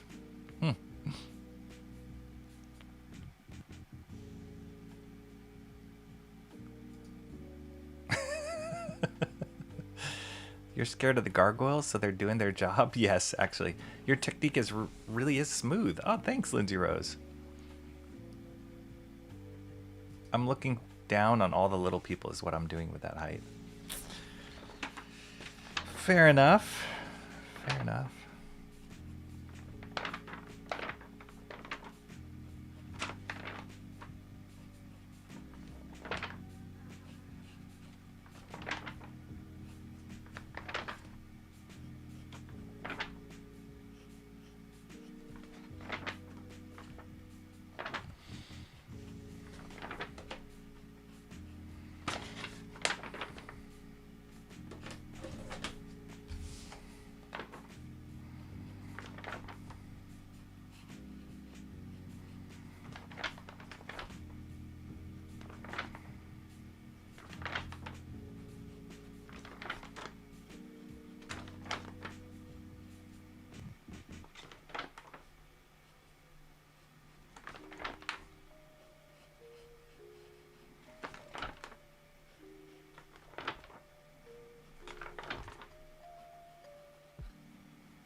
It's like he was definitely looking at some reference for these windows.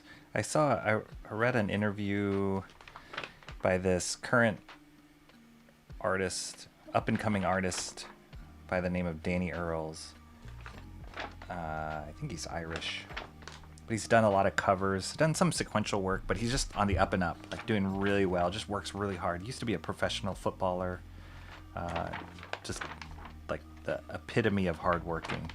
But he draws amazing backgrounds, and he loves perspective, and it's almost like where he puts his heart and soul with his art, like all this kind of architecture and stuff. And he was saying how one of his favorite things of drawing are windows, and like just all the details in the windows. I can see him going to town on something like this.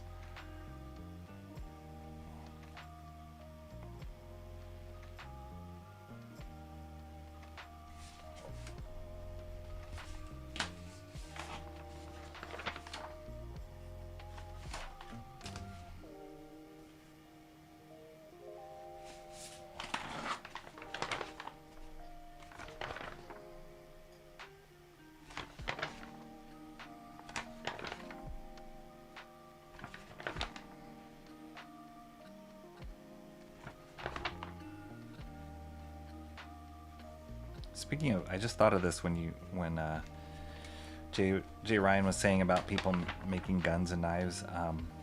There was a channel that I started following recently. I may have shared. I think I shared it with you guys. It's called Mr. Baloney, and his whole thing is he makes cardboard replicants, cardboard versions of all sorts of stuff, and he takes requests from his chat and his Discord, and so a lot of the times he's making these cardboard renditions, maybe that's what I was thinking of like weapons and stuff. And his YouTube channel recently got banned because I think it's because his weapons look too real. That was like, what?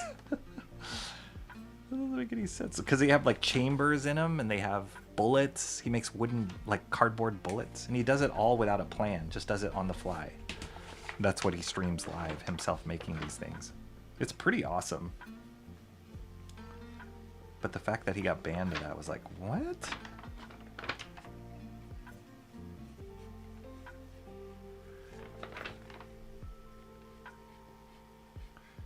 The arbitrary YouTube bots strike again.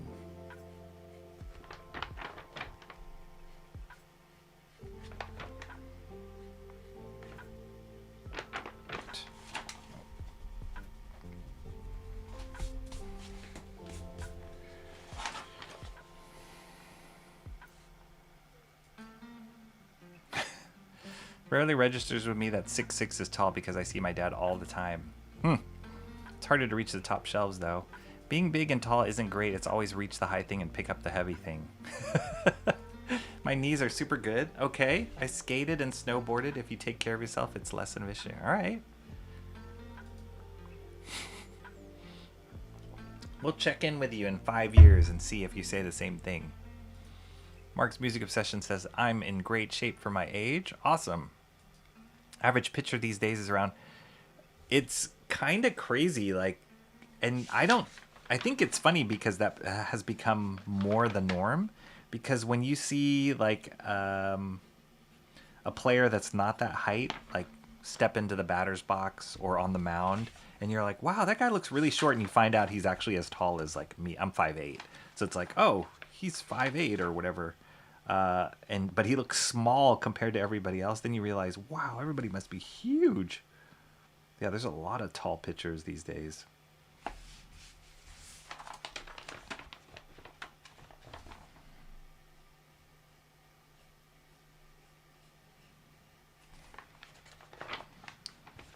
Or even basketball players that aren't that, like Steph Curry. I think he's like 6'3", which is, it's taller than average, but he looks like a normal guy when he's playing against other people in the league. He looks short.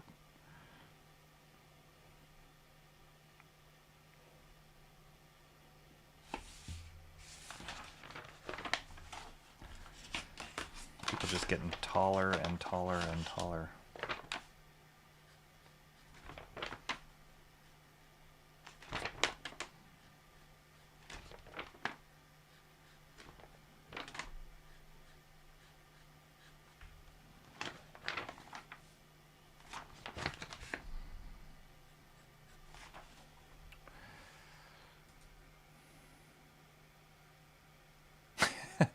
You can see what's in front of you better, though, at greater distance. Lies. You said that the vote didn't determine the master drawer. Lies. Yes! That's awesome! Oh, someone's not feeling it. I said what? That the vote didn't determine the master drawer.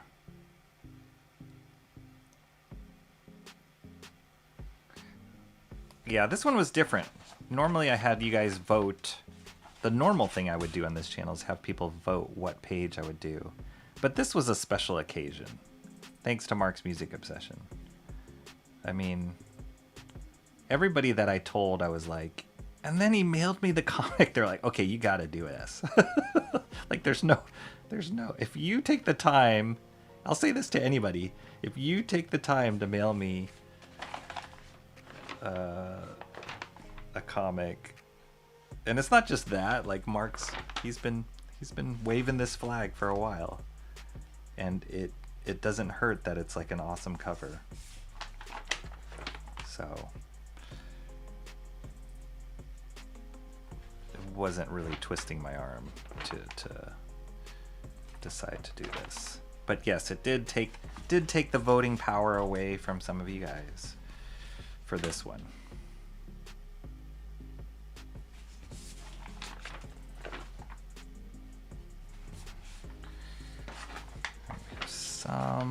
Some semblance of a window here.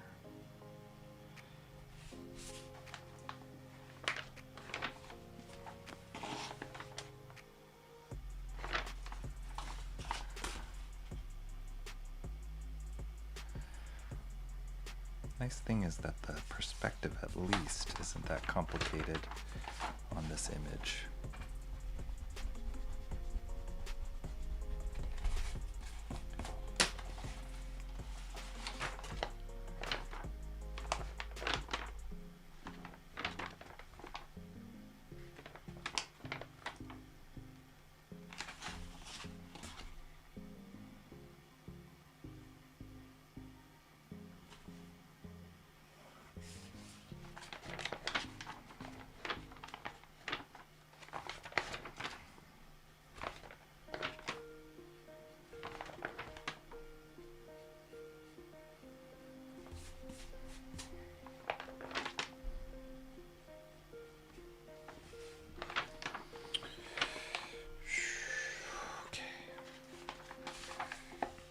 Coming along.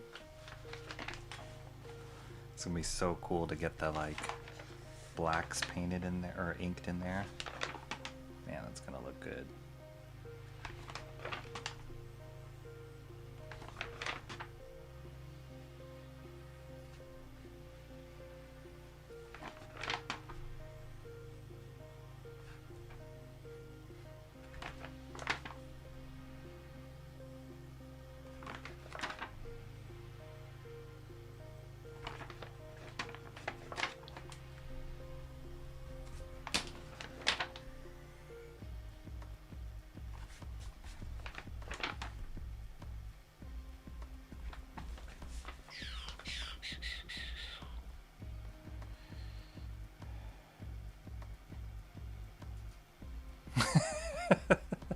Do you want to see my squad?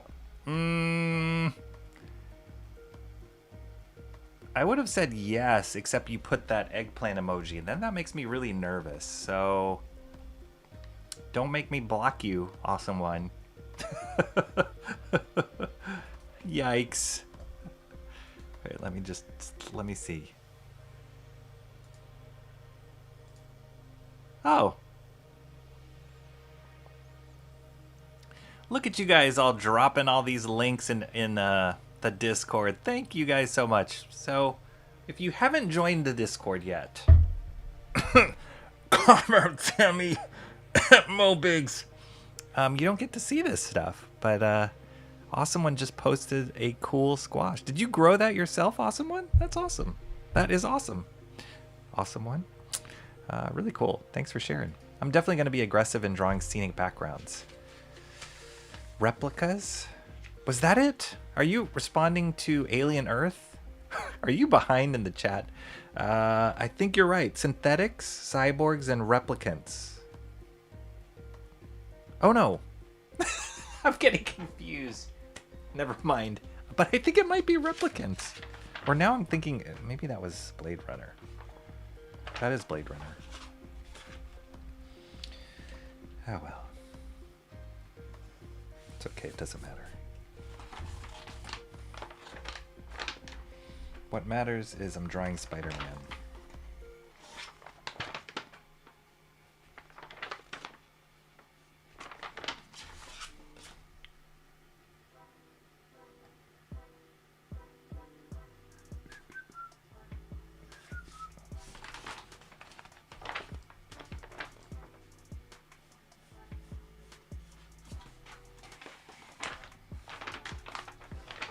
Yeah, arguably the harder lines in here are going to be these parallel ones.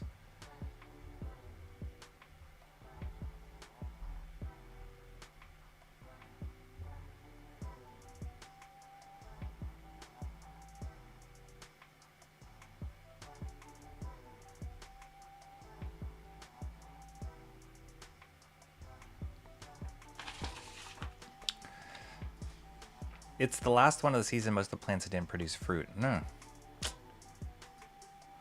Nice. Halloween is just around the corner. Cardboard replicants would be easy to spot. Yeah, you would think so. You're talking about the Mr. Baloney thing? You would think so. I don't know what... Yeah, what's going on? Like, YouTube... You guys heard recently that YouTube reinstated some accounts that were banned because of all the, like, COVID-19 whatever controversy, conservative voicers or whatever. But then I heard that news on one side, and then I heard other people getting banned for crazier things like this stuff. So who knows what's... It feels like they triggered something weird on the algorithm side, and none of us were just like, all right, whatever. It's like, how does a cardboard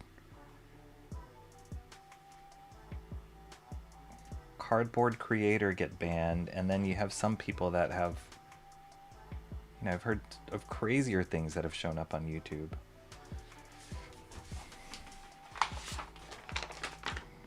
Make it make sense.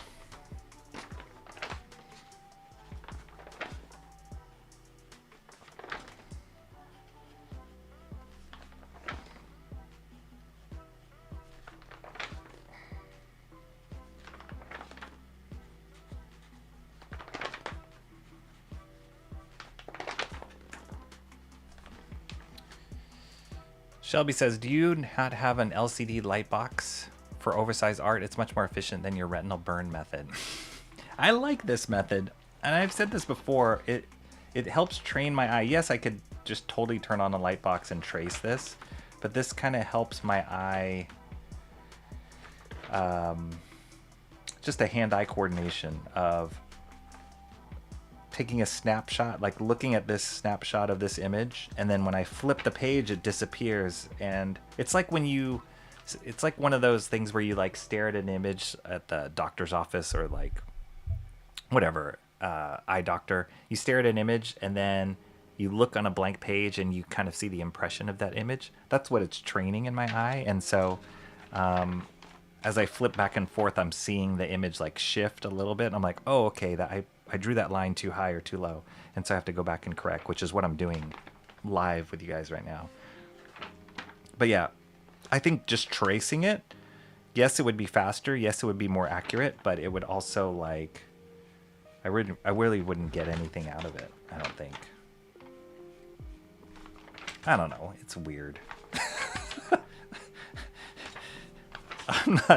I'm not necessarily trying to justify my wonky methods here, but I enjoy it this way.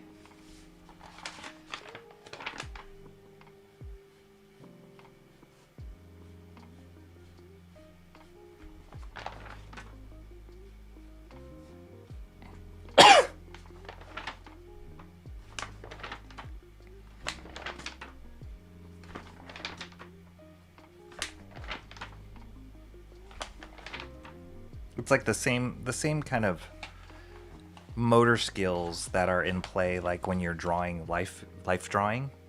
You know, you have to look at the model and then recreate it on the paper, and your eye is constantly jumping back and forth and adjusting. That's kind of how I see it. As opposed to, I could put a piece of acetate over that model and like trace their figure and get it exactly where it is.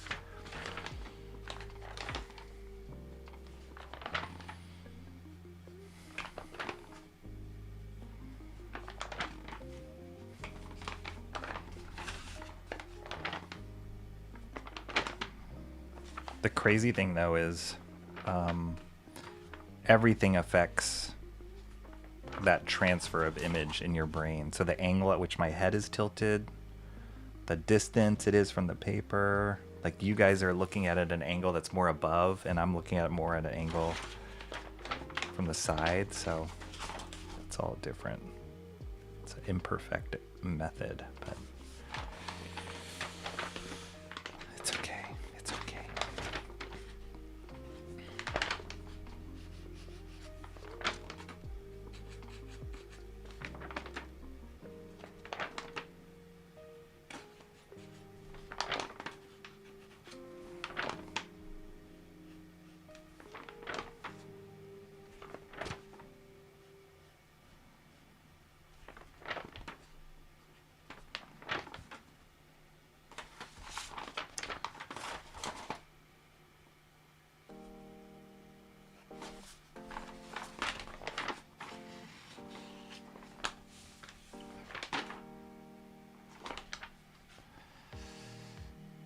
Monsieur Baloney, that's right. Hello to the hellos. Retinal burn method is the best, though. I strained a muscle lifting a wheelchair into the car. The previous day I was swinging it. An axe chop stuff.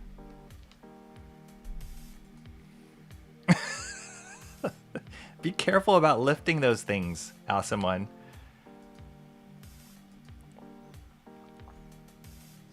It's funny, my dad used to always tell me, lift with your, bend your knees. And I'm like, whatever, Dad. Like, that was just the standard thing he would tell me. And now I find myself doing that to my own kids, too. I'm like, bend my knees. I know a lot of people that have, maybe it's just my age, but are all talking about back issues. And it's just hard to recover from them once you get older.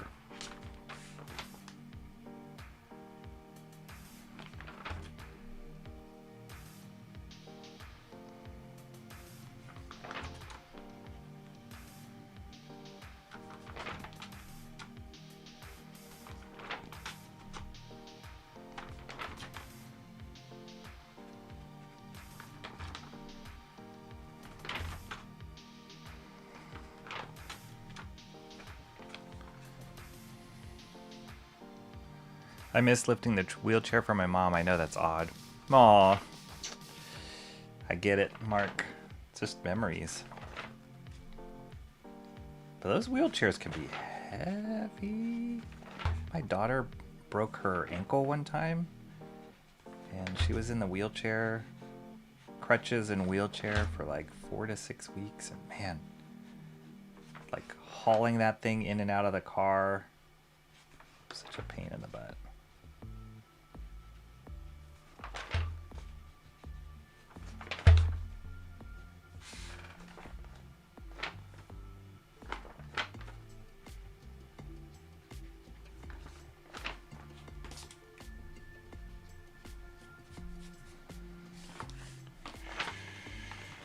Eesh. Do those little details later. Okay.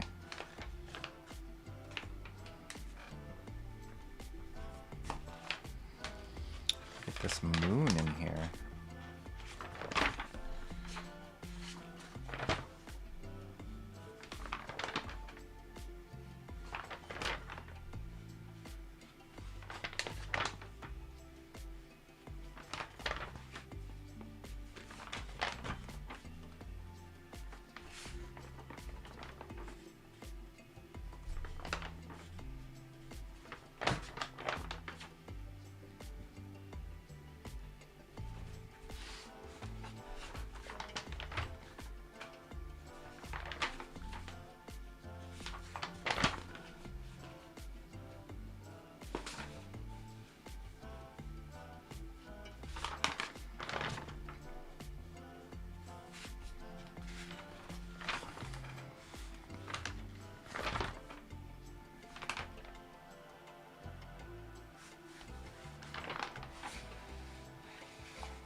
I voted for it specifically in order to make it hurt Rocky a bit more.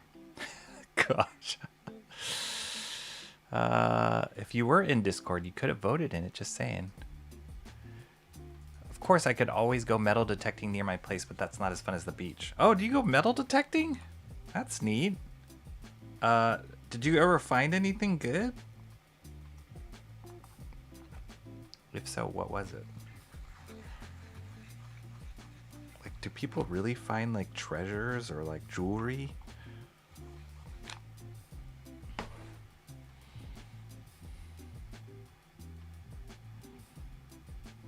Go and be the dude who goes river diving and metal detecting.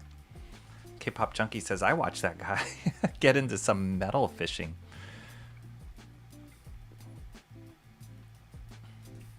Rocky said it was a squash. He said it was a squash. I know, you guys. But you never know with Awesome One, right? Thank you. Thanks. You never know. You need to get something for that pervasive cough. Rocky sounds bad. No, it's just talking. I don't have a... You guys have seen me with a bad cough. I've had a bad cough before. This is not a bad cough. This is just a dry throat cough.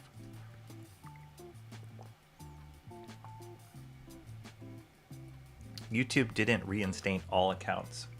I didn't expect it would. I wouldn't ever come back if you were banned. They banned them right away again. Oh yeah, I heard that. Some guys they were like, oh cool, we're back. And then they got banned again. It's like, wait a minute.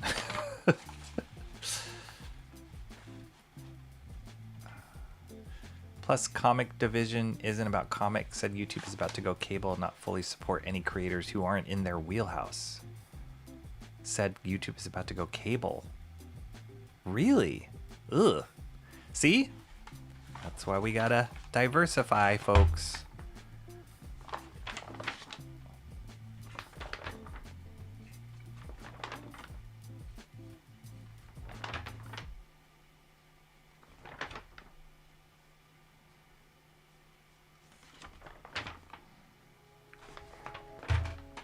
Just recently in the news, there's that YouTube creator.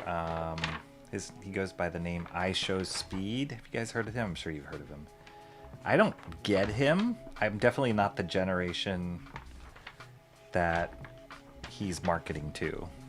I know he got big as like a gamer first, and then he's blown up. I think he has like 40 million subs or something crazy like that. But he was recently here in San Francisco and was just causing all this traffic and crazy stuff, and he was just doing backflips everywhere after I was like, what is this guy doing?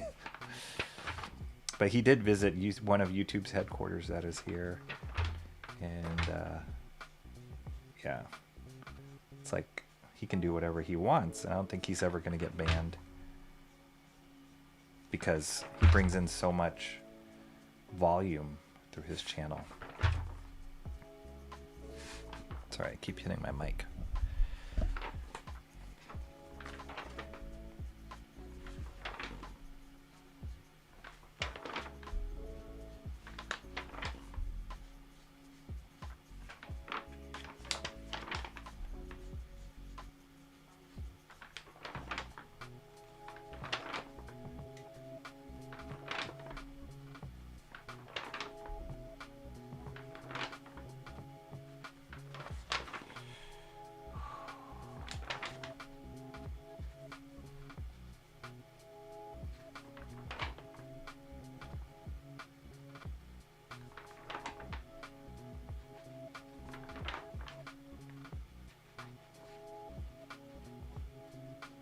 Thank you to everybody that answered the poll. I put a poll in Discord and also in the YouTube community tab asking people for the favorite streamers that they watch.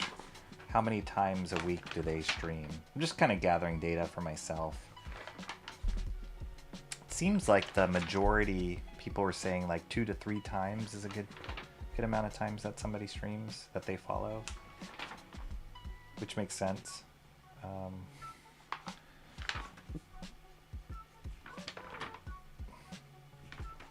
But yeah, I always wonder that, like sometimes people are able to stream every day, and I don't even, like, for some channels that I follow, I don't even have the patience to follow some people every day. It depends on what they're streaming about.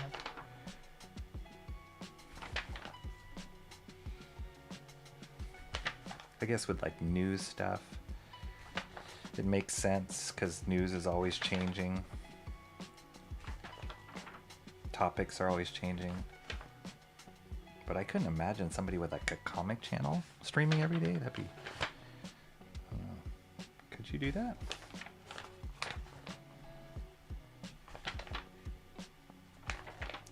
mean, you could do anything, but...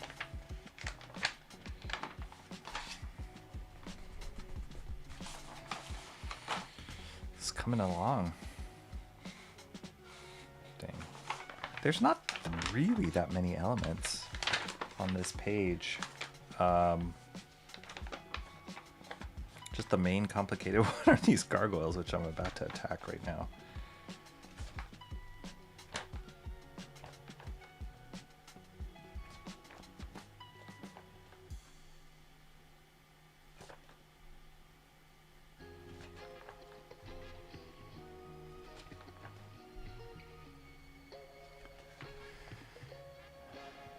Just curious of how long he'd been there. He was hiding behind a bunch of stacked up dishes. We're talking about the frog. If I was doing these, I'd have just redrawn it looking at the OG for reference.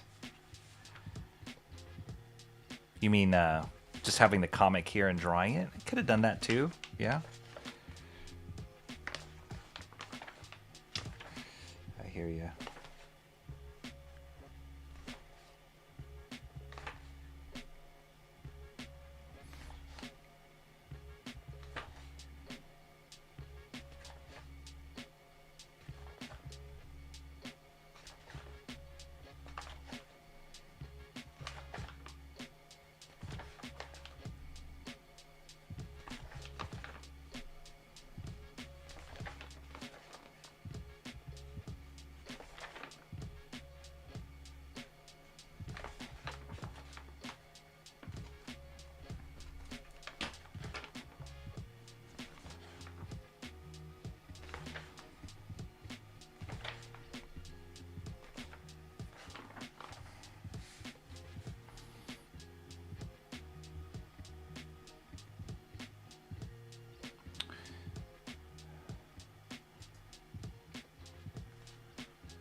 That's true, Cranberry Landers, that's true. Yeah, it's memories. Memories of everything that went into reminding you of the person that used to be there. Posted by... Oh yes, Comrade Sammy posted a picture of that camouflage frog.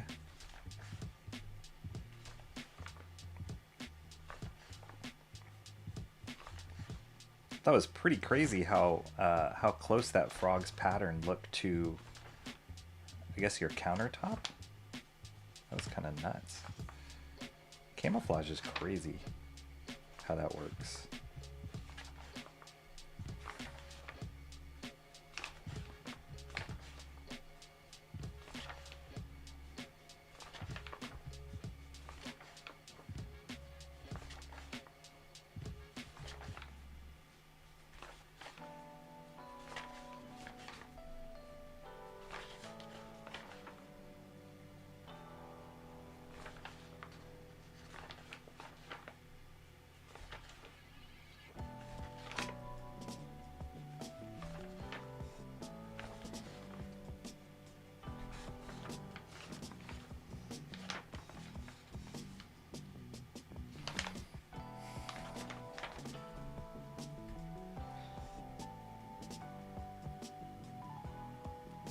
Rocky wouldn't have been late if he hadn't overslept after. Comrade Sammy finds ninja stars and kunikiri. You found an earring. Oh, you're talking about with her metal detecting.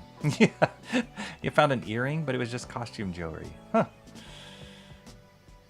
There isn't a squash emoji, I know, but that one is taken on a life of its own in the emoji world.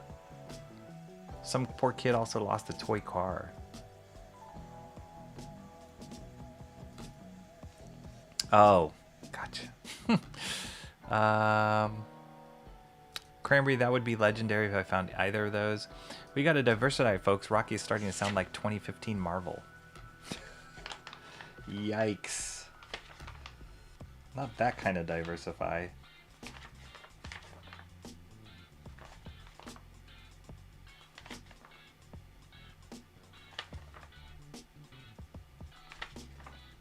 I just read, I borrowed from the library this series. I have it here. Oh, I think I read. Oh, I did. You guys heard of this series? fallen angels. So the premise is super thin. Like, basically, it was like taking the New Mutants, characters from the New Mutants, and I think originally it was supposed to be called the Misfits, but Bobby, who is Sunspot, in the first issue, he loses his temper and injures Cannonball, his teammate Cannonball. And then he kind of gets ridiculed and chastised by it, by some of the members of the New Mutants. So he leaves and runs away and meets all these other crazy, like, mutants or whatever, this gang of misfit mutants. And they become the fallen angels. But some of the characters in it are so bad. It was really, really, really bad. And I was just laughing. I was like, how did this even get approved? And it wasn't necessarily like a diversity thing that they were doing, although one of the characters was like Asian. And this was in the, I think, the 80s, late 80s. So it wasn't even as bad as a lot of the DEI stuff that got into entertainment in the last few years. But yeah, the characters were like really bad. One of the characters, he's like a cyborg, and he was injected with the ability to use, like, do telekinesis, but he also communicated to these lobsters. Like cyborg lobsters. Do you guys remember this series? I mean, come on, like these lobsters here. Some of the artworks is pretty cool and some of it's not, but wait, where are the cyborg lobsters? And then they meet Devil Dinosaur and yeah, Vanisher, the Vanisher, who was a villain, was their leader. It's crazy. Wait, I'm trying to find the... Here it is. There's like super strong lobsters, but they're cyborg lobsters.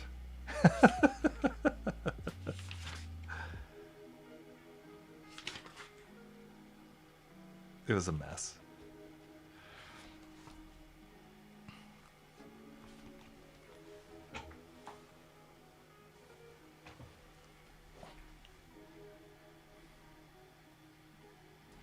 Speed is basically another Logan Paul. Kind of, though, but his thing is, like, he's really fast, right? That was, like, his shtick. And I would see him, like, race different celebrities or people. So, like, physically, he's super fast, but I don't know what other challenges he does.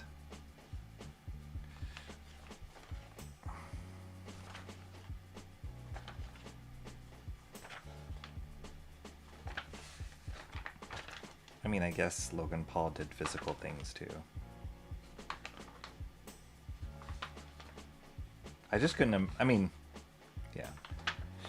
You know, somebody with that many followers would have that kind of public response when he came into town, but it was crazy. It was just jam-packed and these traffic and police everywhere and people screaming, and he even has a live stream of him, like, sleeping pretty much. He's on this tour of the country, and this was one of his stops, but I just happened to, like, check out his channel, and somebody had dropped super chats for like $200. He did it twice. And he was like, Speed, come to my card shop. I'll hook you up with Pokemon cards, dude. Like $400 trying to get noticed by iShowSpeed. I guess if he did come to his store, then he would create enough business to, like, make up that $400, but it was crazy. I was like, what is going on in this world?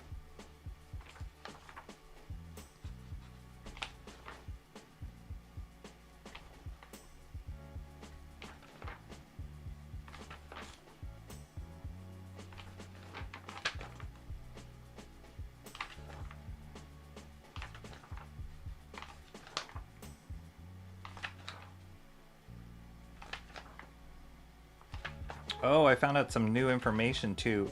On my last stream, my Wednesday Comics, one of the books I one of the books that I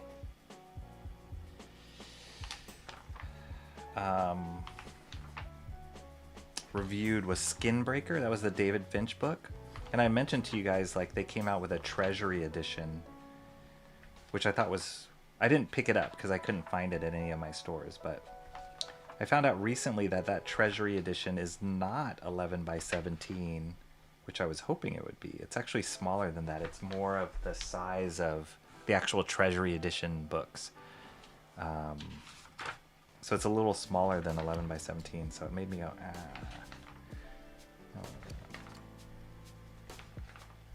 because I kind of want to see it at like original art size. Because he jam-packed so much detail into that, but yeah, we'll see. I'll try and locate one and see if it's worth buying.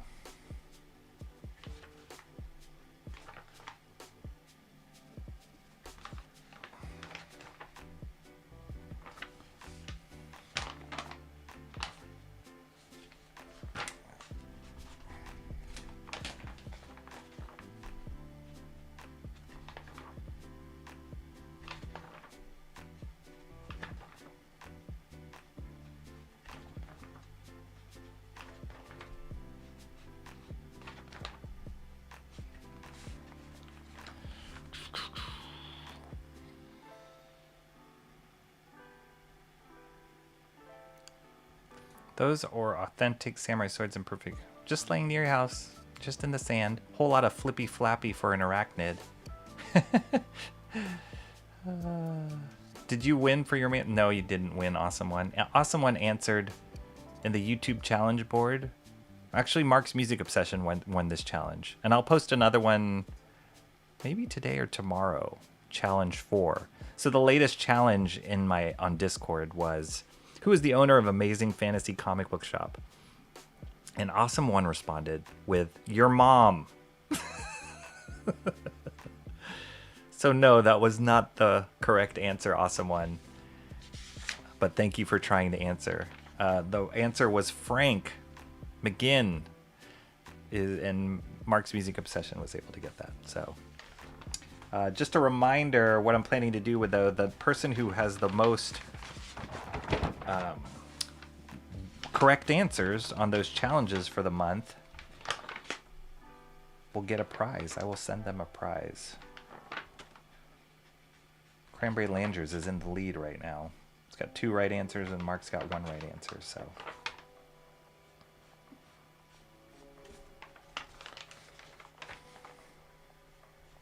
yeah, we're almost done with the month of September. I will definitely get one more question out there, maybe 2. We'll see, guys. If you guys tie it, then what am I gonna do? Then it's gonna be ay ay. Always with the ties. I'm always worried about the ties.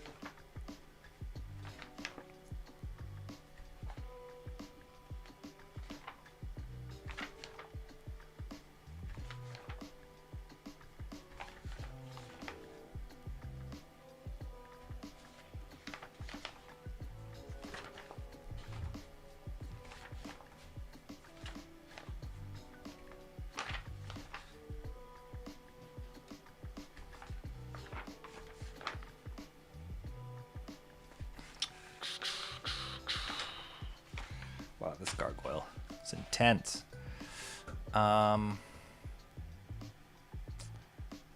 Mostly in CG or neurotic channels, various church or Christian channels, and travel channels. FLF, familiar? A1?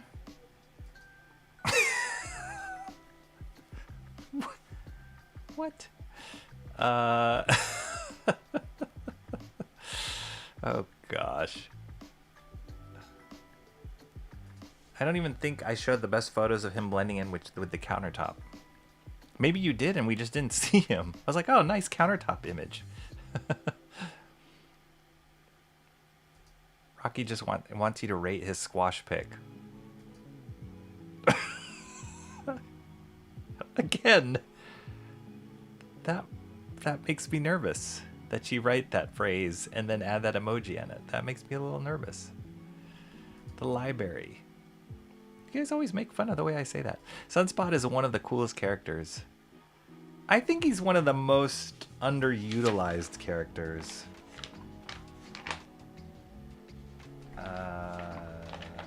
But he was cool design, and I liked his character, but yeah, he just oftentimes, like, yeah, he's like wielding the power of the sun or whatever, but it was oftentimes just like super strength, you know, not really much beyond that. So he was a cool character though. I liked his like rebellious nature, and he's kind of a jerk.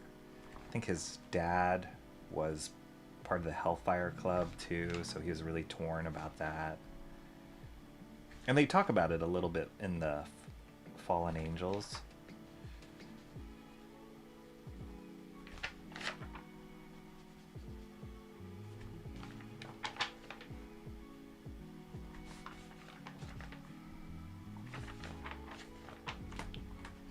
Just can't get this gargoyle's eye right.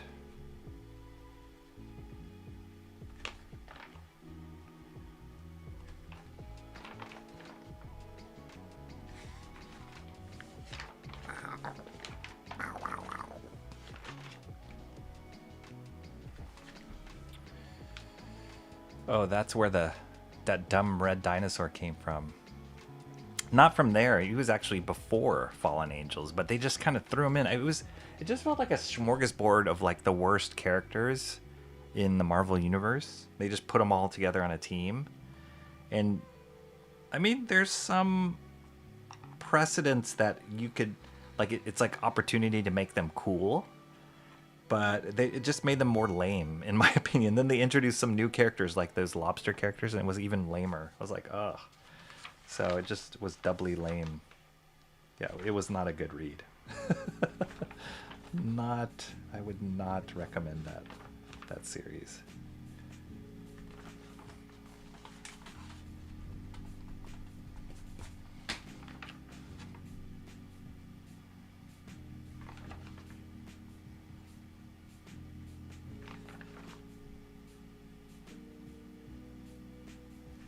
It's like if you could take a group of characters like Guardians of the Galaxy is a great example of this. James Gunn took those characters, and they were definitely B tier, C tier characters in the comics, and then just made them like A tier through the movies.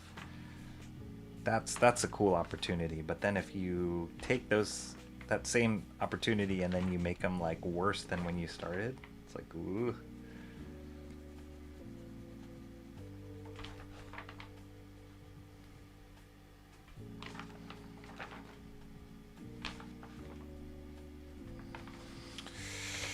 Okay, that's enough of that gargoyle.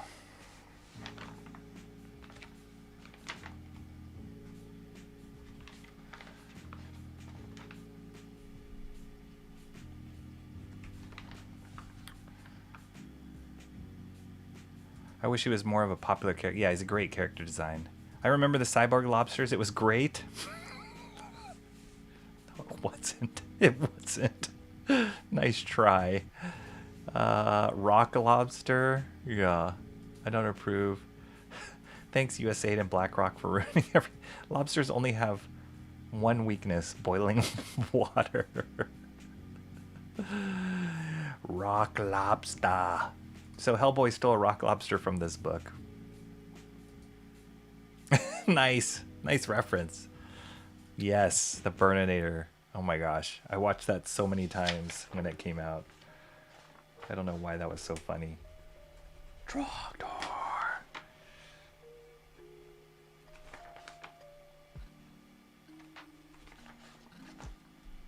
Do you guys ever remember a internet series called Devil Doll? Do you guys ever remember that? I used to work with that guy. It's kind of in the same vein as Strong Bad and Trogdor and all that.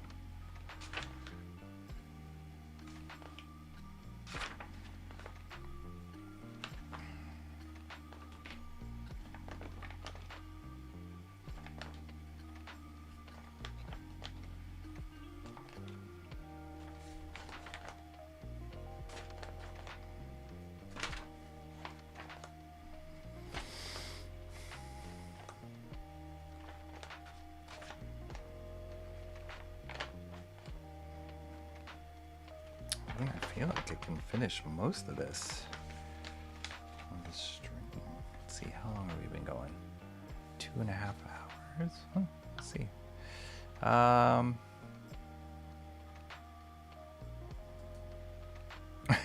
Pokemon, we don't know what you speak of, Rocky.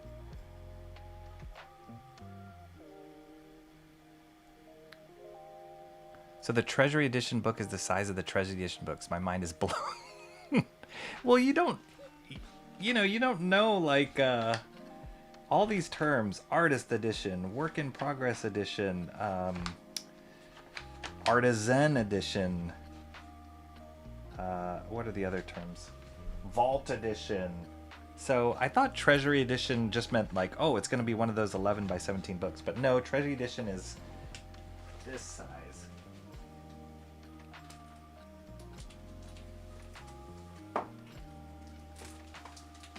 Here's the comparison.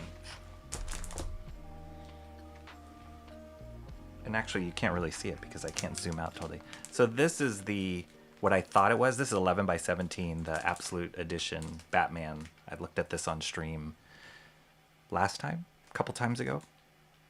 So this is 11 by 17. This is exactly the size that I'm drawing at for this cover.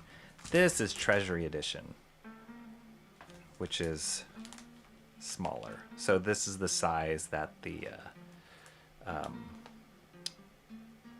Skinbreaker Treasury Edition is going to be at. I mean, this original is called Collector's Edition. Like, they have all these different names, so unfortunately, I think Skinbreaker, because what I heard was David Finch drew it at 2x, so one page of David Finch's original art of the book was actually equivalent of 2 of these pages pasted together, just so he could draw more detail. So that's why I wanted to see it at as big as possible. But instead, they're just showing it to us at like 1.5 the size of a regular comic book versus the size of the art, half the size of the original art. So.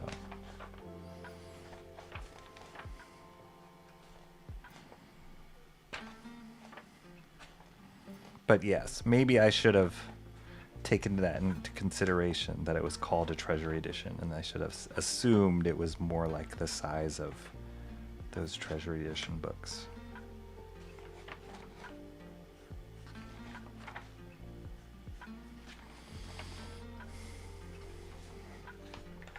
If you haven't already, please hit the like and subscribe, you guys. That always helps. At least we think it helps. That's what everybody says it does.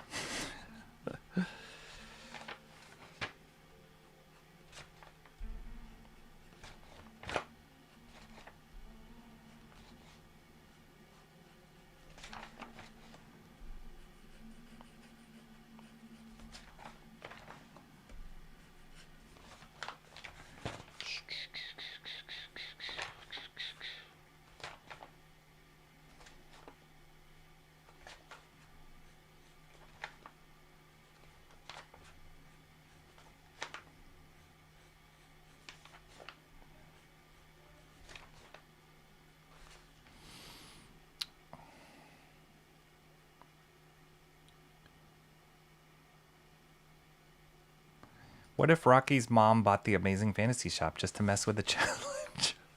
I would. That would be a dream come true. If my mom bought a comic book shop, she wouldn't even know what to do with that. But that would be a dream come true. I would love. I'm just putting this out into the universe. I would love to own my own comic book shop. Although I'm sure the stuff that goes into it, right? Like the inventory and how much money you don't really make owning a comic book shop, all that, like the extras that go into it. Not just like, oh, cool, I get to look at comics all day, but just the I think somebody wrote in the chat, the bidness of running a shop. I'm sure that would drive me crazy, but I think it would be really cool to own a comic book shop and like kind of make it your own. Come up with ways of making it cool. If I owned a comic book shop, I would build like a YouTube aspect to it. You know, have live streaming at the shop. I've seen pizza shops that have that, which is kind of cool. Stupid YouTube. Of people just having like it live streaming while they're fulfilling orders at pizza shops. Don't know why I like watching that. That's kind of cool. So I could see that being fun for a comic book shop. And having like drawing demos or whatever in the shop, I think would be really cool. Maybe I can partner up with one of the local shops. I actually was thinking was thinking of asking Frank, who is the owner of Amazing Fantasy and the answer to the last challenge. I was thinking of asking him if I could like put a little advertisement for this show, for this YouTube channel, like print out some postcards or something to drop in his store. Because I have met a few people at his store, and he always tells people about my channel, and I've gotten a couple of subscribers, a few subscribers from that, so I thought that would be kind of neat.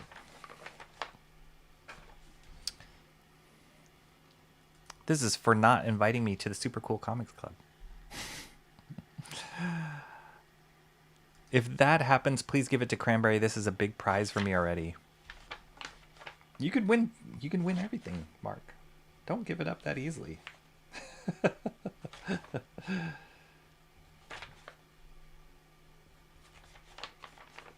Wait till I finish first. You might not think it's a prize. You might be like, "Oh, you just ruined that cover for me for the rest of my life." So don't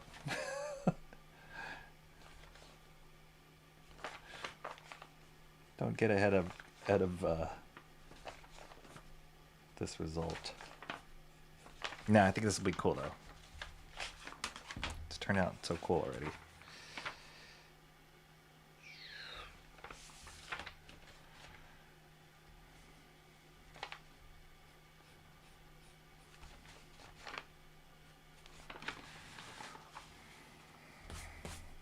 Gosh, everything in me just wants to like take up ink, just blacken that in already. So much of that black costume.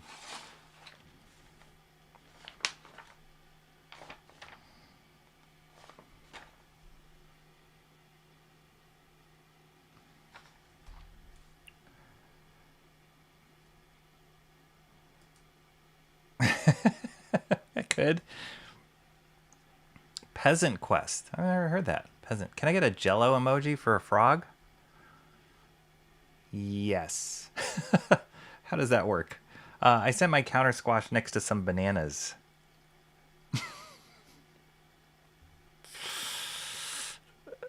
It's getting worse. Awesome one. Hey, what's up, Zaid Comics? How you do, Phil? How you doing? Exactly my thinking, Lindsay Rose.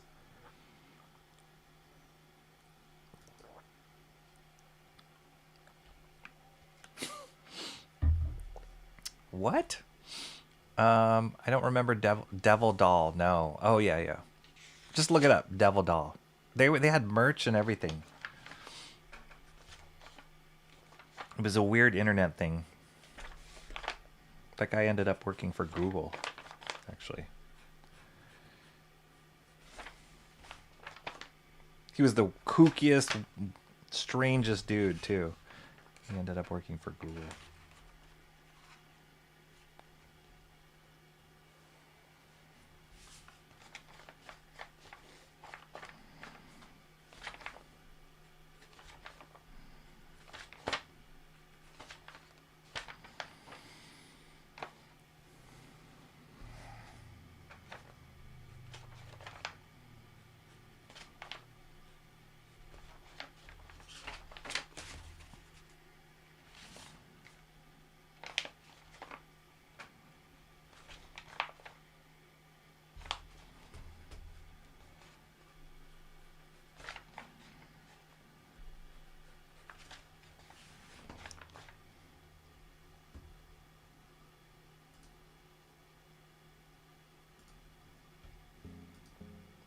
Stop. There are many sizes of treasuries. Some are full desk size. Yeah, I can't. It's hard to keep track. Ultimate Extreme Skyrim Re-Release Edition for the 50th time edition. They had, like, for Absolute Batman, I think they're on 8th or 9th printing of #1, which is insane. Like, they're making just crazy bank off of just reprinting that book. But they even had edition I saw. When I went to the store on Wednesday, because I guess it was Batman Day recently. It's also like support your local comic book store day, I think this Saturday. But there was Batman Day, whatever date that was, and they released one that was just specifically for Batman Day as well. I'm like, how many versions of this book are they gonna release? But now it's gotten to this point where, like, some people are like, I gotta have every version that comes out, all 400 editions that are coming out. Did you guys see the imagery of what the Joker in the Absolute world is going to look like? It's crazy. And knowing Nick Dragotta's artwork, he's going to go full on insane, like demon beast on it. Basically, I think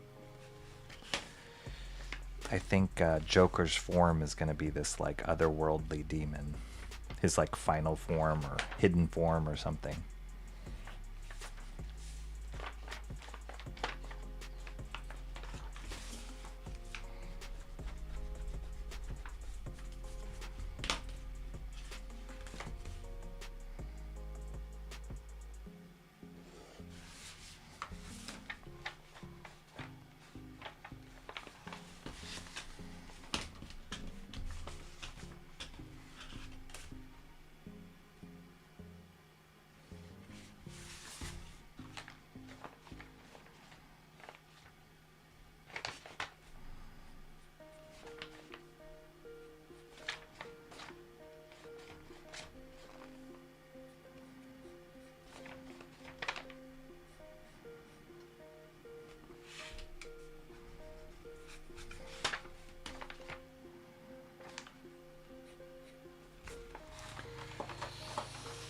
Look at that.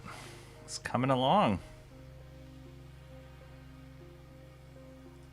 To be fair, I've never even read it. I just don't like the design. Shame. Yo, Cran, doing some test prints to show on stream tonight. Nice. Phil... Yeah, Phil has a Friday night stream, I think. That's right. Yes? Awesome. Go check it out, everybody. Go follow Phil. Whoop. Phil, Zade Comics. Streams with his brother. Always talking cool comic talk. Phil owns every edition of Lobo and Trigun and Gambit. I hear comic shop margins are so low there's no money for deodorant. It's the hard truth. That is the hard truth right there. Facts. Oh, don't forget these clouds.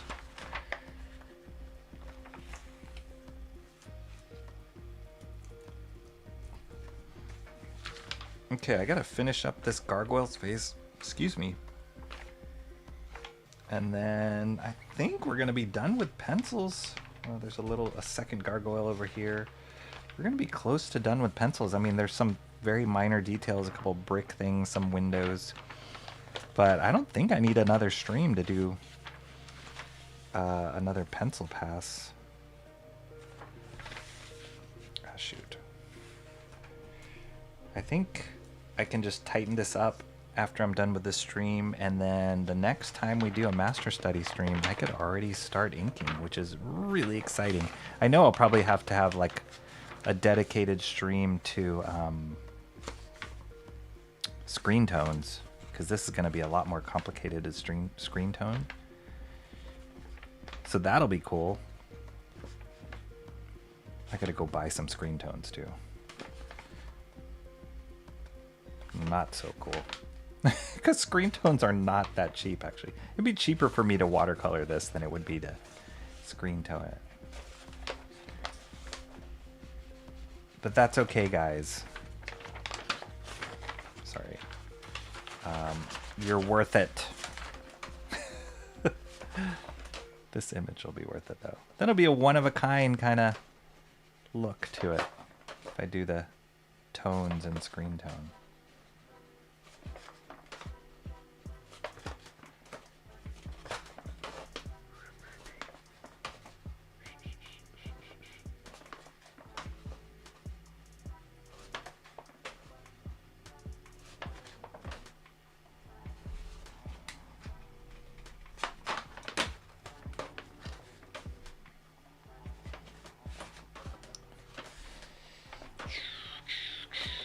I'm so glad it's Friday, you guys. Hopefully you guys are too. I don't know if you have any good plans for this Friday. I think mine's gonna be pretty chill.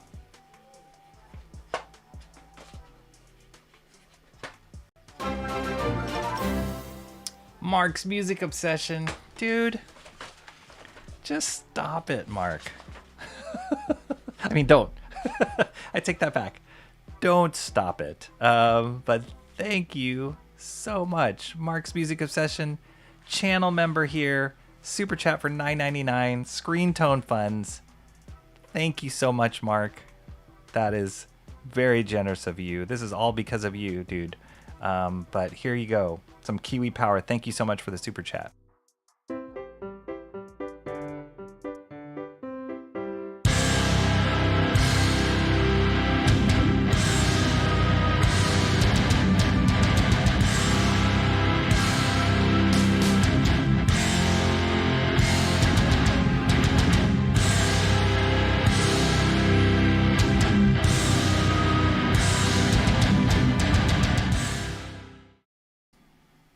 That's awesome. Thank you, Mark. I really appreciate it. It will go to... I'm literally going to be... I'm just going to take that $9.99 and put it straight on this page. That is what's going to happen. But thank you so much. This has been fun. I mean, this is a good one. I think once it clicked in my brain that like, oh, maybe I should try doing the screen tones on this and like use what I learned on the Frank Miller page and apply it to here. That kind of unlocked something for me of like, oh yeah, that could look really cool. It would look different, same but different, with VESS's watercolor stuff. Because even if I tried to do it in watercolor, like his control and his, yeah, it would be hard.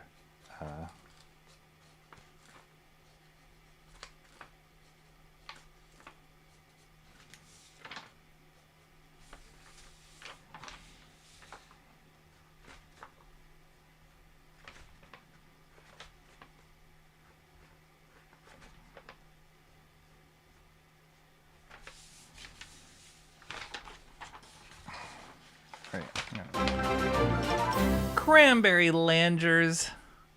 This is for some of your pencils used today. Thank you so much, guys. Oh, man.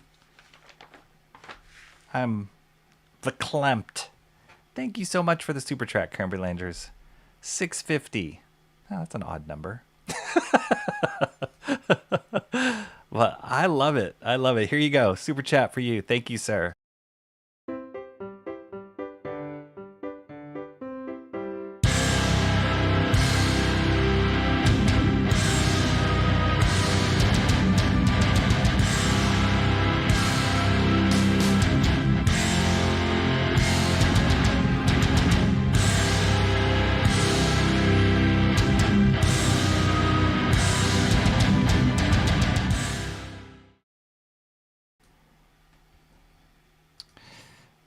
Oh. Can you do it that specific? Can you do a specific amount like that? That would be crazy. I'm guessing acrylic wouldn't cut it. No. Look at yeah, I mean, you could do almost anything, right? But with any medium if you're good enough, but just the like subtlety here in the washes, and it's not like solid like acrylics. When you want like a super solid flat color. Acrylics are great for that. Or I've used acrylic gouache before, which gouache is a type of watercolor. It's an opaque watercolor, so it's not so... You can't layer gouache. I mean, if you put enough water, it acts like a watercolor. But the beautiful thing with gouache is if you lay it down thick enough, it can be almost like an acrylic. And the difference between watercolors and acrylics is once acrylics dry, that's it. They're flat on there and it's done. With watercolors, even if they dry, you can go back, add water, and it'll like break it up, and you can manipulate it more. But I'm pretty sure Charles VESS uses watercolor and maybe even thin washes of inks to do his colors, because there's a lot of like subtle gradients and tones and just modeling in what he does that it would be really hard to do in acrylic. So yeah, I wouldn't even try to do acrylics on something like this. But like, yeah, these, even within the like tones that he did in the muscles, he's using the watercolor to kind of build them up and give them some dimension. So really beautiful stuff. I love that I can keep pulling out that comic to reference too, Mark. It's awesome. There we go. Timmy Mello, the Kiwis.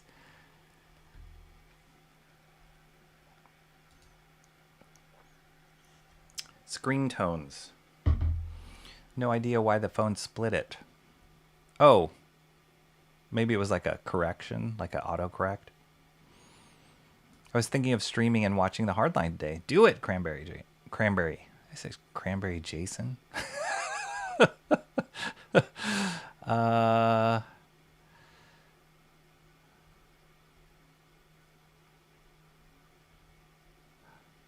Awesome one dropping the link for Zaid Comics for Phil's channel. His store and his website, which I think has a link to his channel probably there too.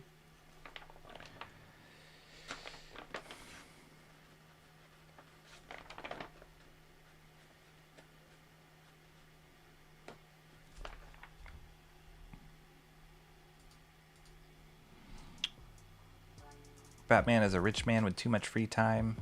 Yes. We have yet to see Scarecrow. That's true. In the Absolute Batman, that is true. I'm really excited about the Joker, though. I think the Joker is going to be gnarly. And the thing that has me so excited about that is it's going to be very different than any version of the Joker we've seen before. Is my feeling. I mean, if you go a route of like a demon, I don't think that there's ever been a... Maybe there has, and I just don't know about it. But I don't ever think there's been like a demon version of Joker. And he even based it off of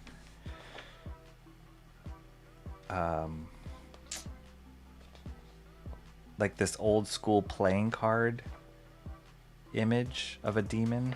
I saw some reference on it, and I was like, oh, that's so genius.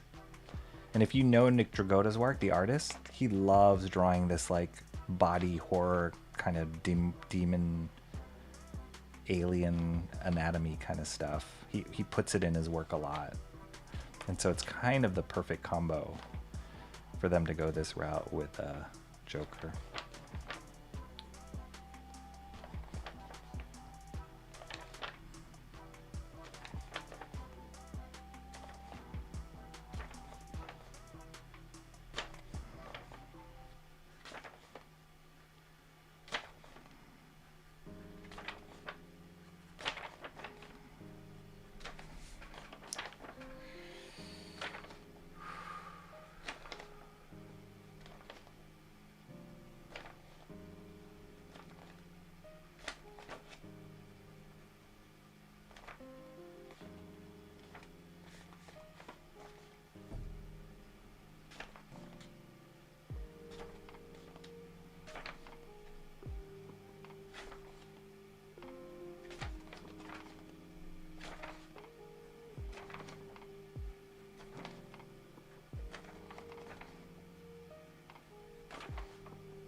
Worst smell ever in perfect Simpsons comic book store guy voice. Worst smell ever. He fights crime with mostly bat-themed weapons, which it turns out is mostly bats and billy clubs.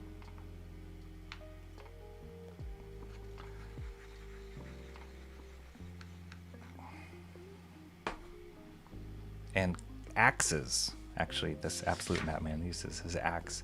Just beats people to very extent. Most comic stores in my tri-state area all closed even before COVID. I remember you mentioning that awesome one. That's sad. That's really sad. I was thinking of streaming. Oh yeah, he said that. We came back from Starbucks downtown. If you want him to stop it, Rocky, you're welcome to give him a refund. I don't know if the refund button works anymore. I think it broke. It broke. Conveniently broke about 30 seconds ago. No, I'm super appreciative of you guys' support. It really means a lot. Not just saying that.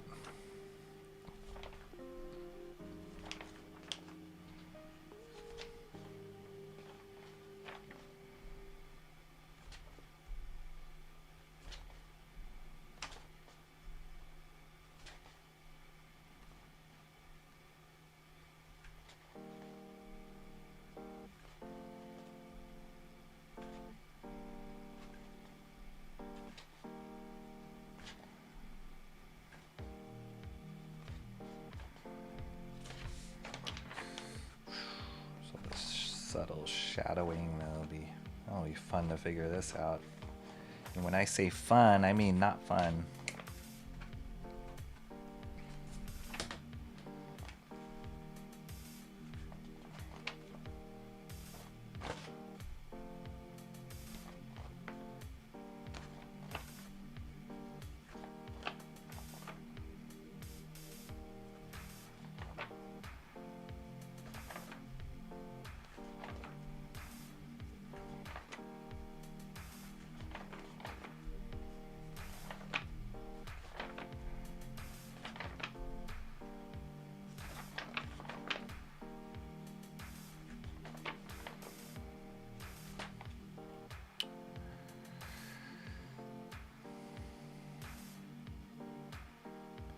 One of my streamers had to switch to tonight, so that's where I'll be. Nice. You guys are just die-hard stream fans.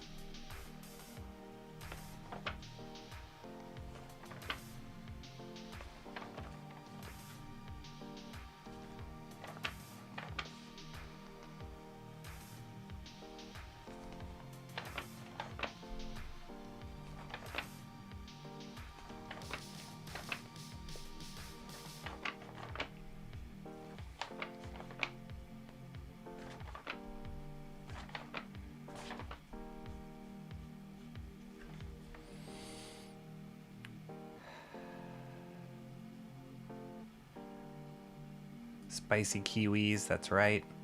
On the phone is set amounts. Oh, okay. That's how much your lunch cost today? 666? Wow. That's crazy. What were you eating? Like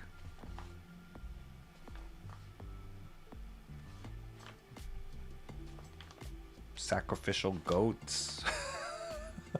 If my receipt came out to that amount, I'd be like, that's okay, I'll pass. I'm not gonna put that in my stomach.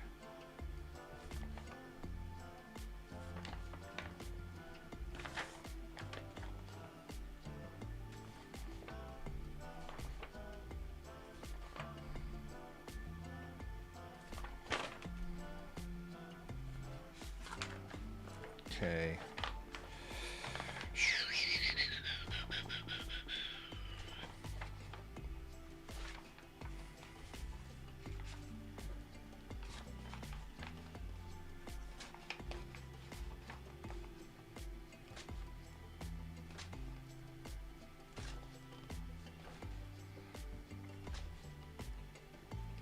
Almost done here, guys.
I just got this little guy over here.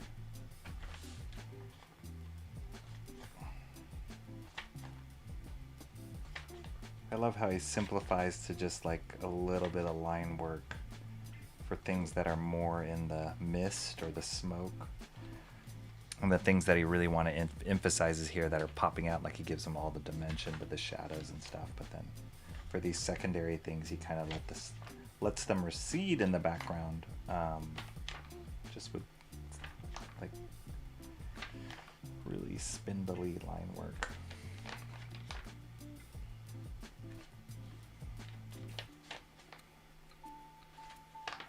I think that's also what got me excited about trying to do like screen tones and a inked version of this cover, because there's things that VESS achieved using his watercolors and the colors and the washes and everything, and it'll be cool to try and recreate some of that in using a totally different technique.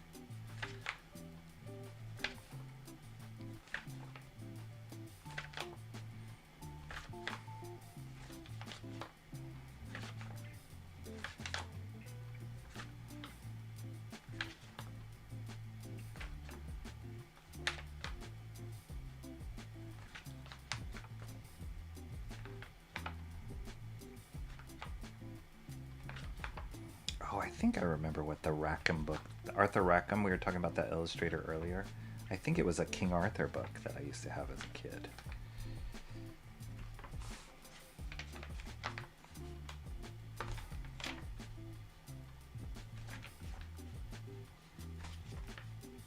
Whoa.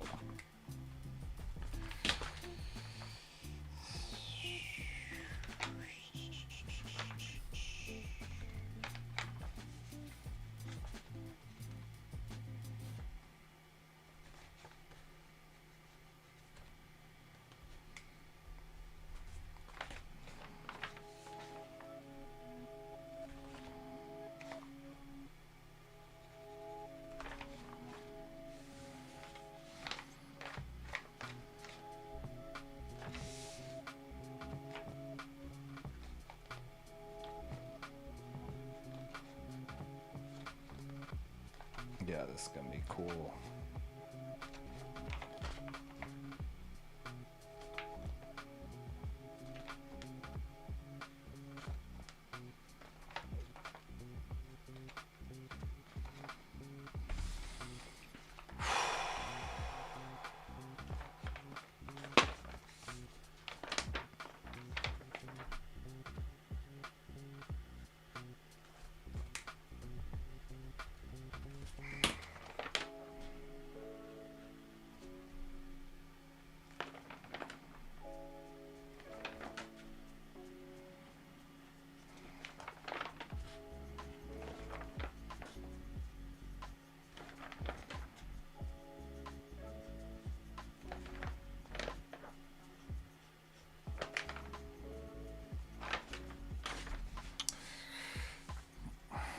All right, let's see where we're at.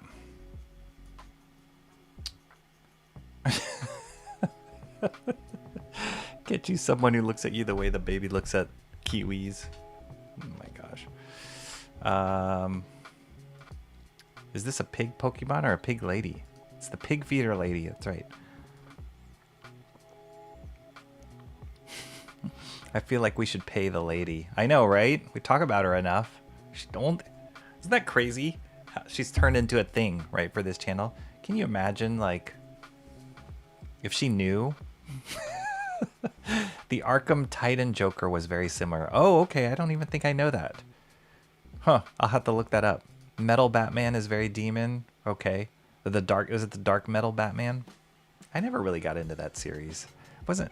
Whenever they take it and just like skin a genre over whatever it is, Batman or the characters, like what was the one that, oh, like I'm very iffy about this DC KO line that's coming out soon. It was all the hype during San Diego Comic-Con, and pretty much it's just like taking your favorite DC characters and putting them into like a wrestling situation where they wrestle each other. I'm like, I don't know.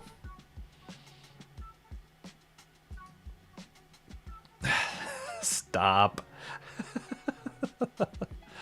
Me thinks I'd like this one if Joker ends up unalived.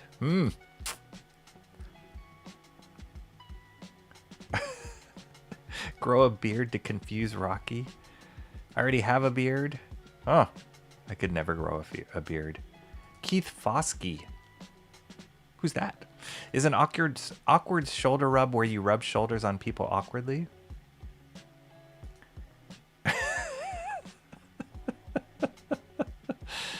Oh my gosh. Per Mo's previous guidance, Rocky, what do awkward show? I don't know. I don't know. I don't give awkward shoulder rubs. That's not my thing. That's not my thing. That's not me. That's not me. I would never do that to anybody. Not even my own wife. Lindsay Rose. Spring rolls and soft pretzel. That sounds yummy. Love seeing this cover getting props again after so long. There you go. There you go. Also, how aggressive would the rub... Oh, gosh. What are you guys talking about? Does it usually take this long to do animation cells? Yes. Yes. Animation is one of the most tedious processes ever. Yeah. It's not for the faint of heart. Let's put it that way. Look out, ladies. Cranberry wants Rocky to be his Sherpa up the mountain of... Are you going to use the real cover for the rest of the background details? So you're talking about like the brick stuff? But yeah, I can add in more. Like I think this partially had to do with the photocopy or the printout. So yeah, I would definitely add in more of these. It's funny because, hold on, let me turn off this music. Because the, like for example here, there's so much subtlety going on with the smoke and the layers of smoke. And here it's just like 0, right? Which is kind of cool. It's like you get that it's smoky even though you're not seeing it there. But I think I would lean in more towards these if I'm doing screen tones. Like I'll do this like subtle mid-tone in here for the smoke with screen tone and give it more volume. And then these background details here, yeah, for sure I'll add in these like windows. Yeah, I'm just trying to see.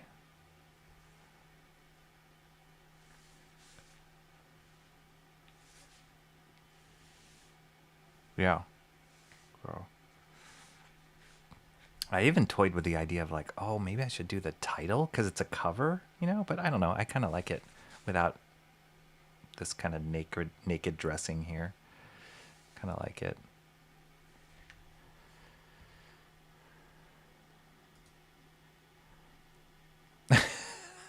That stuff's going to get you arrested, Cranberry.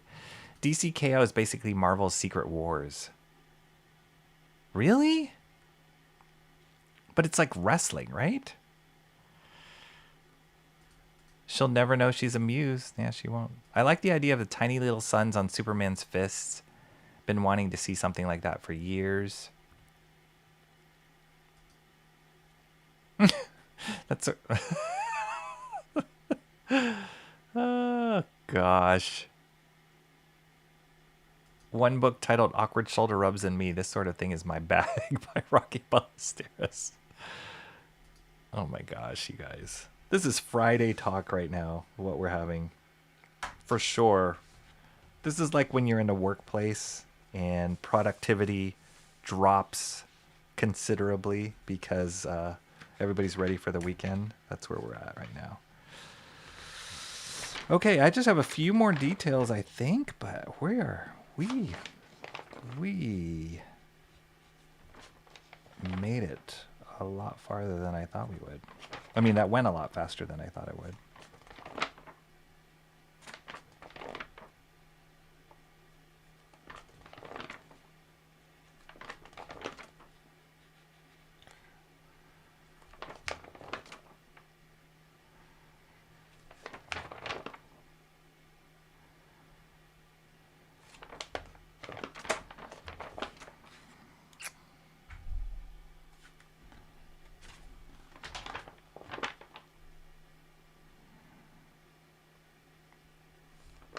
So yeah, I don't think I'll need to do any more.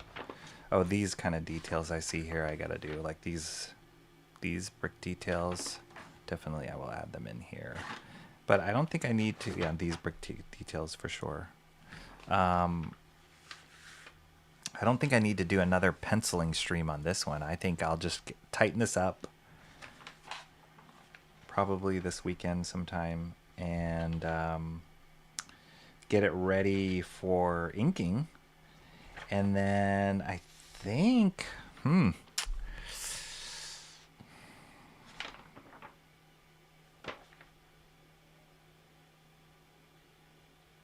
think I'll do technical pen on the background because it's like straight lines, not much thick and thin.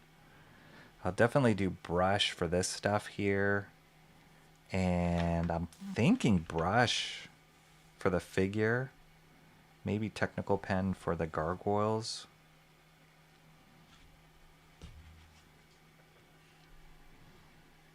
I mean, VESS has a very... I don't know. I could do... Well, yeah, I think technical pen for the gargoyles.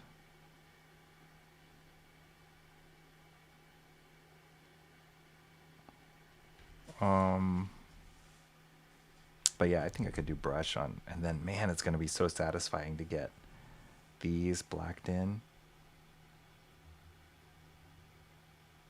And then when it comes to screen tones, for sure it'll be back here.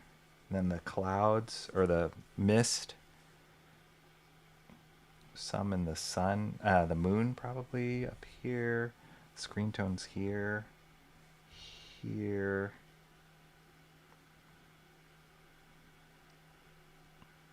And if I can find two different kinds of screen tones, like one that's more darker than the other, then I can play around with it. Otherwise, it's almost like Spider-Man should. Even though he's darker color here, I almost feel like he needs to pop with like white on these, the highlights. Maybe I'll just get a lighter screen tone here and then a darker one back here. That's what I think I need to find. Huh. This will be fun to try and work this through. Because I don't think inking will take that long on this either. It's going to go, like I said, there's not that many elements on the page. It's really going to be in the tones. That's going to take a while. So there we go, guys. Oh, I'm missing this one building here.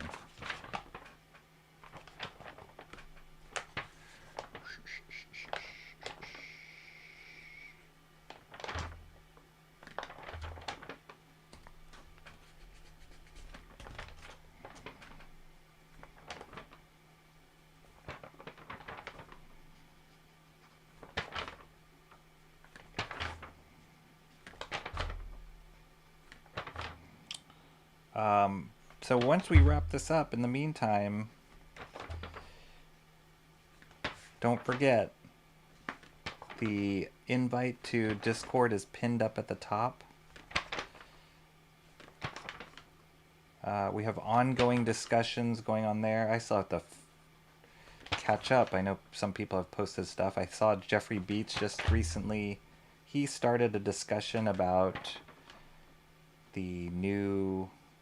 I guess there's going to be a new like X-Men story that's coming out and asking people if they're interested in it. I gave him my 2 cents a little bit. Like, I just feel like they started so many new X-Men thing recently. And I don't know if it's because most of the X books are like teams, but it's just like, oh, we keep restarting with every team. There's Astonishing X-Men, Ultimate X-Men, and it's just too many characters. I think the thing that makes the Absolute series more successful with what DC is doing is that they're just singular characters and they're kind of reinventing the wheel a little bit with all of them. And you can track it easier, but it's like if you're having Storm, Wolverine, Kitty Pryde, Rogue, and Gambit, and all these characters, and they're different in each iteration that you do every time, it's like, I don't even know what order I'm reading and what comes first, and it's almost too much. So, and then I don't really care about those characters, at least the way that they're writing them now. So yeah, I'm not super excited about any new X-Men storylines necessarily that are coming out. But anyway, that ongoing discussion is going on in Discord. Appreciate him like starting and asking that question. We're having one of our Super Duper Comic Book Club. I want to talk about or review 300. So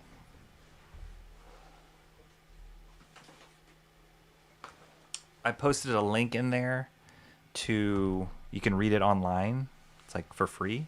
But if you have your own copy, always great to look at Frank Miller stuff in person. But yeah, I put up a few little guidelines in there about how to discuss it, but I would love to hear people's opinions on 300. Did you like it? Did you not like it? What did you like about it? What didn't you like about it? And just a little book club discussion there on it. So that's going on in Discord too. And then the comic book reference, like I showed earlier, of different artists, Charles VESS being the newest one that I posted in there, but you guys can add in your own or add to the current threads that are going on for each of them. So that's always fun to see. And then yeah, there's also a space called Art Drop for people to drop your artwork in there. So if you're working on anything, I'd love to see it. Love to kind of see what people are working on, what interests you. Excuse me, what interests you, and here we are. That came about pretty fast. Pretty stoked. So yeah, let me finish these details off stream, and then we'll get, next time I do a Master Study stream on this guy, on Master VESS, on Charles VESS, we'll be on the inking phase already. So that's going to be really exciting to go. New X-Men series is probably coming out because they're ramping up to having the X-Men in the Marvel. Maybe, yeah. Which I hate. I hate that that's driving the stories. I mean, I feel like I know that it has to all kind of connect, but at the same time, it's like, what's driving what? It's just like with Doctor Doom, and knowing that the new Avengers is going to be Doctor Doom focused. Now they're coming out with all these Doom things in the comic books, and I get it, but it's like, well, but is it really a good story, or are you just doing a new Doctor Doom story just for the sake of doing just to, sell more books because the movie's coming out? Yeah, that doesn't often make for groundbreaking stories, right?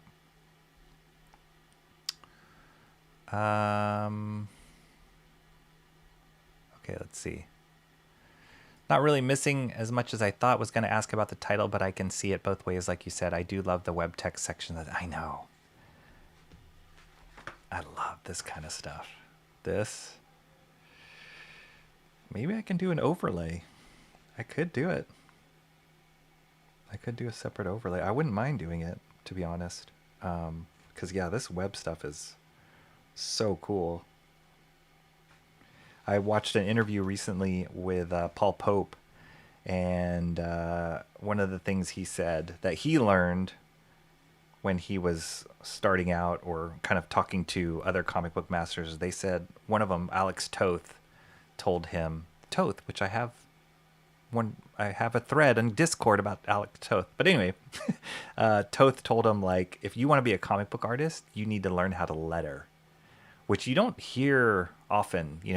Now it's like the letter is a separate person.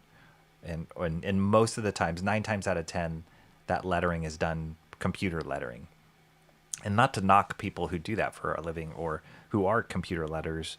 It's a skill in of itself, but I love the like hand lettering, and especially if the artist who's drawing is doing the hand lettering as well. But yeah, this kind of stuff, you don't see this anymore, this hand-drawn stuff in titles. It's kind of iconic on this image, and this image is screaming for it up here, so I wouldn't be opposed. That would be a first for me, adding lettering into a master study, so I wouldn't be opposed doing that. Jeffrey Beats says, really well done, Rocky Ballesteros. Can't wait to see the inks. Thanks, Jeffrey Beats. Pork chops. I know the cover so well. I see all the details. I wouldn't be surprised, Mark. You know, actually, to be honest, too, I saw this when I was looking really closely to the comic book cover. I would love to see the original in person, because I even feel like, and it was probably just due to the time that this came out, that this scan feels lower resolution than what the original artwork looks like. So it's almost like, oh, I wish they scanned it at a higher DPI, which they probably didn't have at the time this was made. But yeah, I would love to see a new scan of this artwork, wherever this artwork lives, because I'm sure there's details in it that we're not even seeing. Thankfully, Pig Lady has been a refreshing breath of fresh air. They have to reboot them and change the characters to be similar to or get to them more in line with the movies. I know. And I hate that. It's like a tail wagging the dog a little bit. Looks great. So cool. Great work, Rocky. Thank you. Thanks, Mo. Wow, that was a nice... It's a compliment that came out of Mo Biggs. Thank you. Thanks. That's what Marvel's been doing for the last 2... I know. Thank you. I, for one, am looking forward to the first Disney X-Men movie, Shadowcat and Friends. Pride Month. Disney is dying a fast death. I mean, you hope that the pendulum will swing back. We hope. Pride Month, I know, right? But they do have a lot to... Yeah, they do. I love and am into calligraphy. There's some great YouTubers that do calligraphy, actually. Like live stream it. I've seen them. And they have, like, incredible pen control. And they'll just do it, like, in one shot, you know. It's amazing.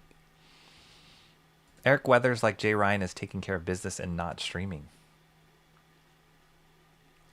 Yeah, I haven't seen Eric Weathers in a while. That's true. You're still going? Who? Me? What are you talking about? All right. I think this is it, guys. I think we hit it. We did it. Actually, you know, kind of one more large full screen look at this.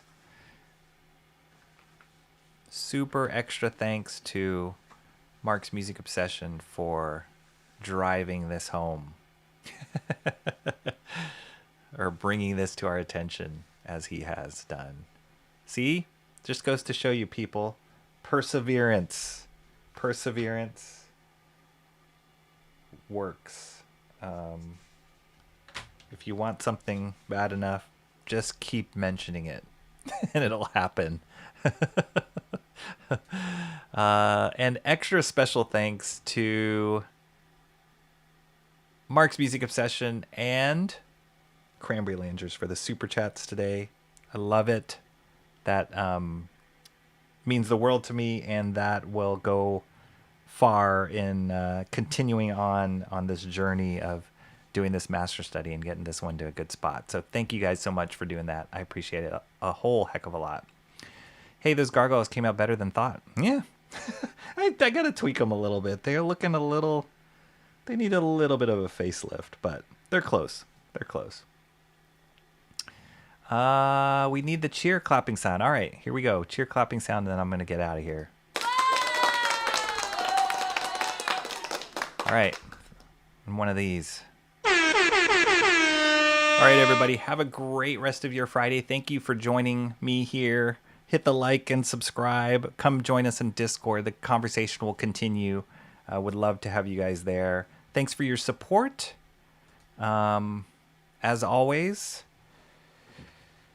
And yeah, have a great weekend. Thank you so much for all the cheering on. And we'll get this one to a good spot. And we'll get inking on it next week. Sounds good? All right. Take care. Thank you, Mark Music Obsession, for being first in chat. And I will see you guys all later. Take care.